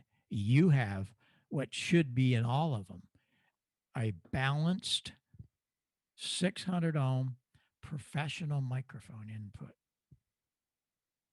And we make cables for all of the radios because when I was working with them, their preamps are balanced. They have a plus mic and a minus mic and a chassis ground. Hello, but they don't use it. They don't know about it. So all of our microphones that we build and the cables, if you buy a Kenwood cable with a PR40 or a PR781 or whatever, that cable is balanced because we know how to wire it. Same thing with Yaesu. But I have to tell you that the best thing for ICOM is the ICM. We could we could suggest a much more by 3 times price of some of our dynamics. But the ICM, that's because of that low gain. And I have never, ever, ever heard a complaint.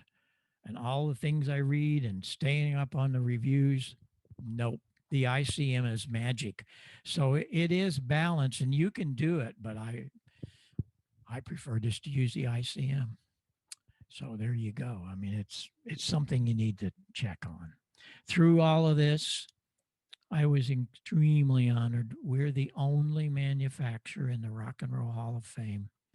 I asked them when they called and came down to my plant, I said, why us? We're not a very big company. They're much bigger companies. They said, yeah, but they haven't done the significant changes that you have brought to the industry. I never thought about it that way. I'm just a ham playing whatever I have to do. That mixer was the Quadrophenia mixer. The white speaker I'm standing in front of, that was one of the 6 for the rear channels for that. And our power amplifier, the back side of that has the serial number 1 talk box and a couple of other mixers we built, so on. Last but not least, recently I was awarded an honorary PhD for music and technology. And you're looking at a guy that barely made it through high school. I only went the required number of days because I was busy playing organ and making money. I didn't need all that. But here I was making the speech for the class and receiving my doctorate. And as I told the kids, it's all about what you pay attention to and what you like to do, and make it your goal to learn every darn thing you can about that particular subject. And so that's my story with all of this. I know it's long and you've only seen about this much, but I want to, especially first time here, we need to come back and just pick a subject and we'll really dive into it. But I bet you there's some questions and answers. Now just remember, no question is dumb the first time. Okay.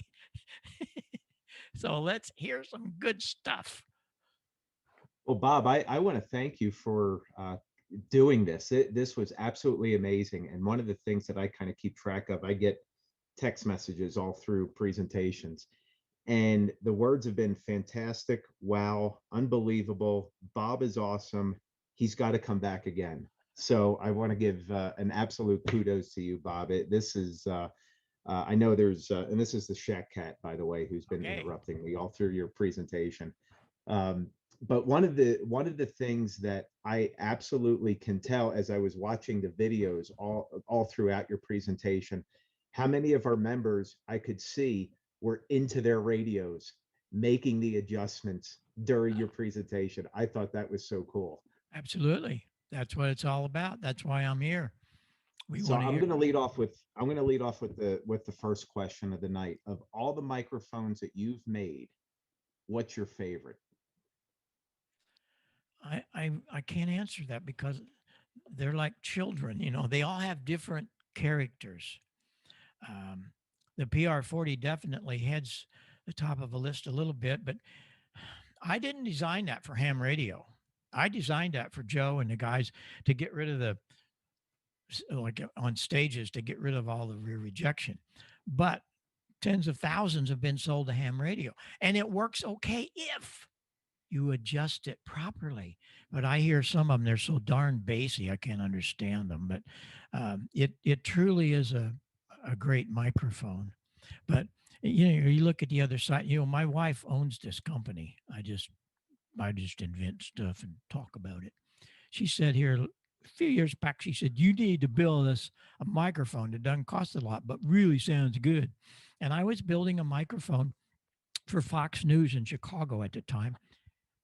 And we designed to build a very special element.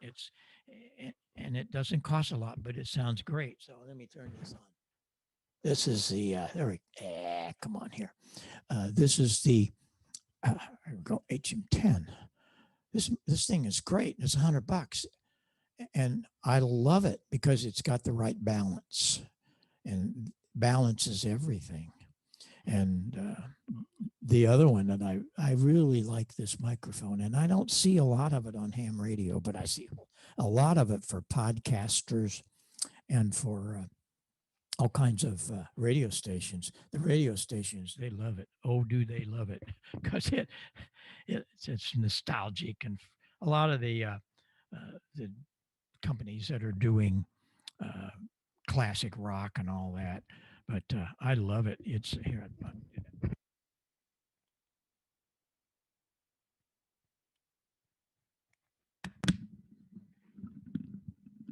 And one of the things I love about it is that I have a filter in it. I can switch it to voice, and it's very articulate, very. But the DJs, they love this kind of sound, okay. But this doesn't get much play on ham radio. I don't know why, but I love it. And it's not very expensive. But PR77 is great. But, you know, they're, like I said, they're like kids. And it just depends on what I'm doing with it. That's the other thing. Yeah, thanks for asking. Yeah, great answer, Bob. I absolutely want to open it up to other folks. So, ladies, gentlemen, jump on in. We did have some questions that showed up in the chat. AB4BA Brad asked if you had ever considered writing a memoir. Every day. I'm not making this up. Today in the shower, I'm thinking every day, because there's not a day goes by that somebody doesn't ask me that. And I would love to do that, but I can't imagine where to start. I just can't imagine. I need somebody to come and do it for me. I'll sit down and tell you about it, but oh gosh. There's a bunch of that on our website, by the way. There's a bunch of podcasts I did. And I tell a lot of the stories because there's more stories than you can imagine. Because it was very interesting that I'm the straightest guy they ever want to meet. I mean, I traveled with Billy Graham for 2 years. I made monitors for him. He was freaked out. He came through St. Louis in 1974, the week after we had brought Quadrophenia through here. And I still had some of my PA there at the hall. And his sound guys went ballistic. Like he finally could hear himself on stage. And so, you know, I have so many stories, but anybody want to step forward? If you write books, call me. and here again, I've written 6 books, but they're all technical things. That's not what anybody wants to hear anymore. I guess not. Thank you though. Yeah, I was trying to think. The only couple of the questions that I have was like the phasing switch in the Pro Elite 6 headsets, but you explained that. Just looking back at my other notes. On the DX settings for the 7300, and I would assume that would also work for the 705. Mm-hmm. Should be the same. Mm-hmm. On the DX settings, I saw the wide and the mid. What was, do you have that slide where you could pull up on the what the wide settings were? Well, I can tell you what the wide settings are. If the wide is going to, first you're going to adjust the transmitter bandwidth. And that is going to be 100 on the low end and 2900 on the top end. Gotcha. For the DX, you're going to adjust it at 500, rolling off that low end, and 2500. And then you're going to crank up all the treble you have and notch out all the bass you have. It's very important. Gotcha. The sad part about some of this, the guys will say, oh, I don't need all that. I got a little mixer. Really? Mixers are made for music. Well, it's got bass and treble. That's right. Plus or minus 15 dB. That's right. But where are they? a music, a Behringer, I don't care what it is, a mixer like that, because there is no mixer made for ham radio. This is it. And you don't need it because it's in the radio. But those mixers are for music. The low filter is set at 80 hertz, maybe 50 hertz. And the top filter, you ready for this, is usually 10,000 or 12,000. So you have these two filters and they're way out here. You can only make an adjustment here. You can't make an adjustment there. No, you can only adjust these things and it does absolutely no good. You've lost your money. Nope, don't do it. Don't do it. And with all the transmitters today, they all have equalization. So don't worry about it. Even a 705 is exactly a 7300 in a little box, plus more. Yeah. Did I answer what you need there? Yep. I'm looking in. Let me see if there was any other questions on YouTube. Nothing as of yet. Just a lot of people thankful for you spending the time with us tonight, or today, actually. I got a question, Wayne. Go ahead. So Bob, I was really interested about the analog speaker that you were mentioning with the parametric. Wondering if you've got anything in the works or suggestions for, field portable work where you're not wearing a headset. Obviously, I've got a Pro 7 and all that stuff, but sometimes I like sitting around the campfire listening to the radio without having a headset on. I haven't thought about it.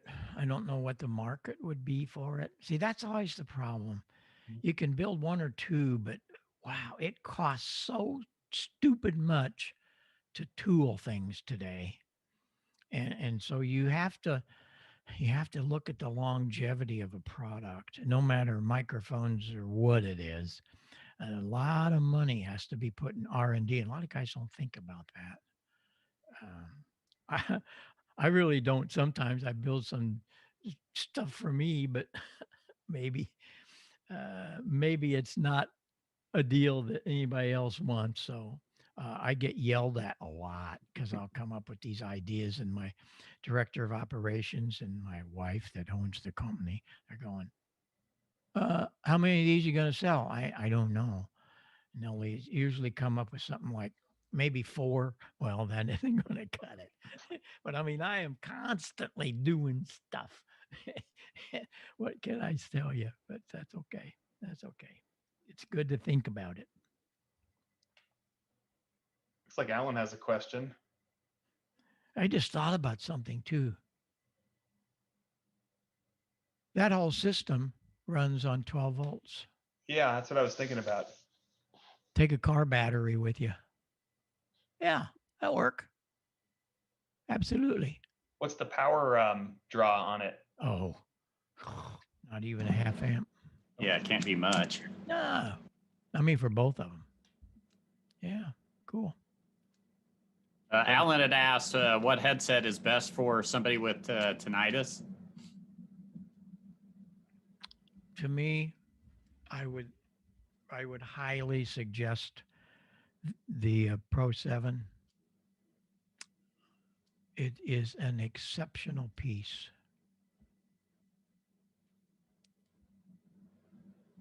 Nice. That's one I use. Any other questions from the group?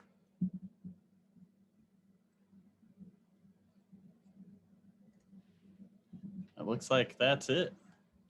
Okay. Well, Bob, I think that's a pure indication of just a fantastic job you did. And even some of the other comments that have come in with people just sitting back at one member in particular, Tim NR0D, says he's in front of his 9700 right now and making all the adjustments he needs just in what you said. So Bob, we are absolutely honored to have had you here with the Parker Radio Association.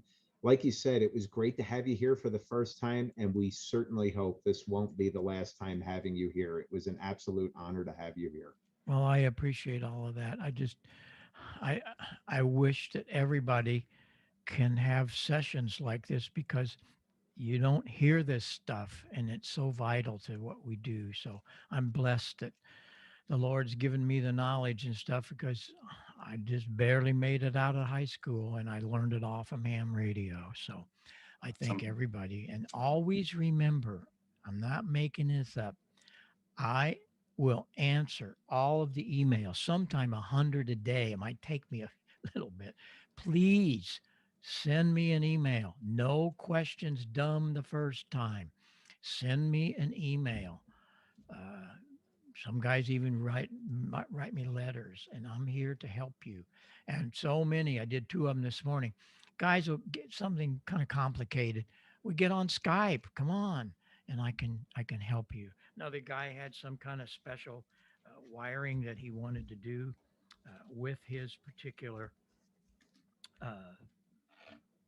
PRAS, and I scribbled it out this morning on a piece of paper, and then I did it better, but we got on Skype and showed him how he can hook 2 receivers into that. It's real simple, but he wasn't sure. He's a new ham. So that's the kind of stuff I do. And when everything gets real crazy here, and whatever goes on in the place, this is what happens here. Let's see, can I show that? I don't think I can. I was going to show you my little. See your desktop. Yeah, I know. I did, but that's not what I want. I know if you're trying to pull something up on your desktop. Yeah, but that's okay. We have a little 6-pound little white Maltese, and it sits up on my desk all the time. Well, listen, everybody, take care. Well, Bob, thank you again. It was, again, honor to have you here. We're really appreciative, and again, look forward to having you back here the next time. You're not a stranger anymore to the PRA. You're an honorary member of us, so we're glad that you're here, and look forward to seeing you again. So again, where are thanks most again, of you located? So we're all primarily in the Denver area. So most are south and east of Denver, but we have members actually in other states, which is really cool. Wow, that's great. By the way, that's one of my favorite microphones, the PR781. There it is. Yeah. Nice. Serious. 7-3, everybody. Bob, 73, Bob. Thanks for coming. Thank you, Bob. Do it all again. Absolutely. Well, again, folks, want to thank you for coming out for the February edition of the PRA meeting. Glad that you were here. I'll send it around to the officers for final comments. Wayne, you're in the control room. I'll throw it over to you. Any final comments? Just get on the air. There is a solar storm going on, so the noise is a little high, but yeah, get on the air. Propagation was really nice last night. Let's play radio. Have fun. Keep the squelch loose. You guys have a good rest of your week. Hey, thanks again, Wayne. Thanks for all that you do as well. Justin, we'll throw it over to you, sir. Any final comments?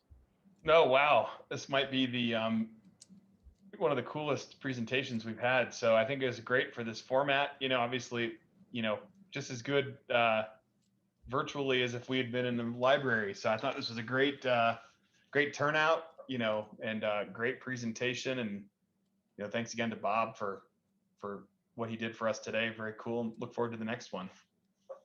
Absolutely. Great comments there for sure. Ray, we'll throw it over to you if you have any final comments. I don't know how to follow Bob Heil, so I'll just say thanks, everybody. That was an awesome presentation. Absolutely. Thanks again. Patrick or John, are you guys here by chance? I don't think so. I heard John on digital. Okay. But yeah, I haven't he hasn't popped into here. As Bob said, I'm an analog guy in a digital world. And Right. last but certainly not least, where's Elizabeth? I'm here. Wow, that was fantastic. That was amazing. Hope he's still listening. Thank you for your presentation. Thank you for your contributions. And thank you for sharing it with the PRA. So glad that you were all able to join in and thanks Wayne and John for putting that together and making that happen. That was awesome. Well, thanks, Elizabeth. Thanks for your comments as well. And boy, it's an absolute wow factor to have somebody like Bob Heil come into a PRA meeting to give such a home run presentation. Well, that's about it for this month for the Parker Radio Association. On behalf of its members, as well as the officers of the group, I'm Dan N2SRK saying 73. We'll see you next month. Hey, 73, everybody. All right, stream is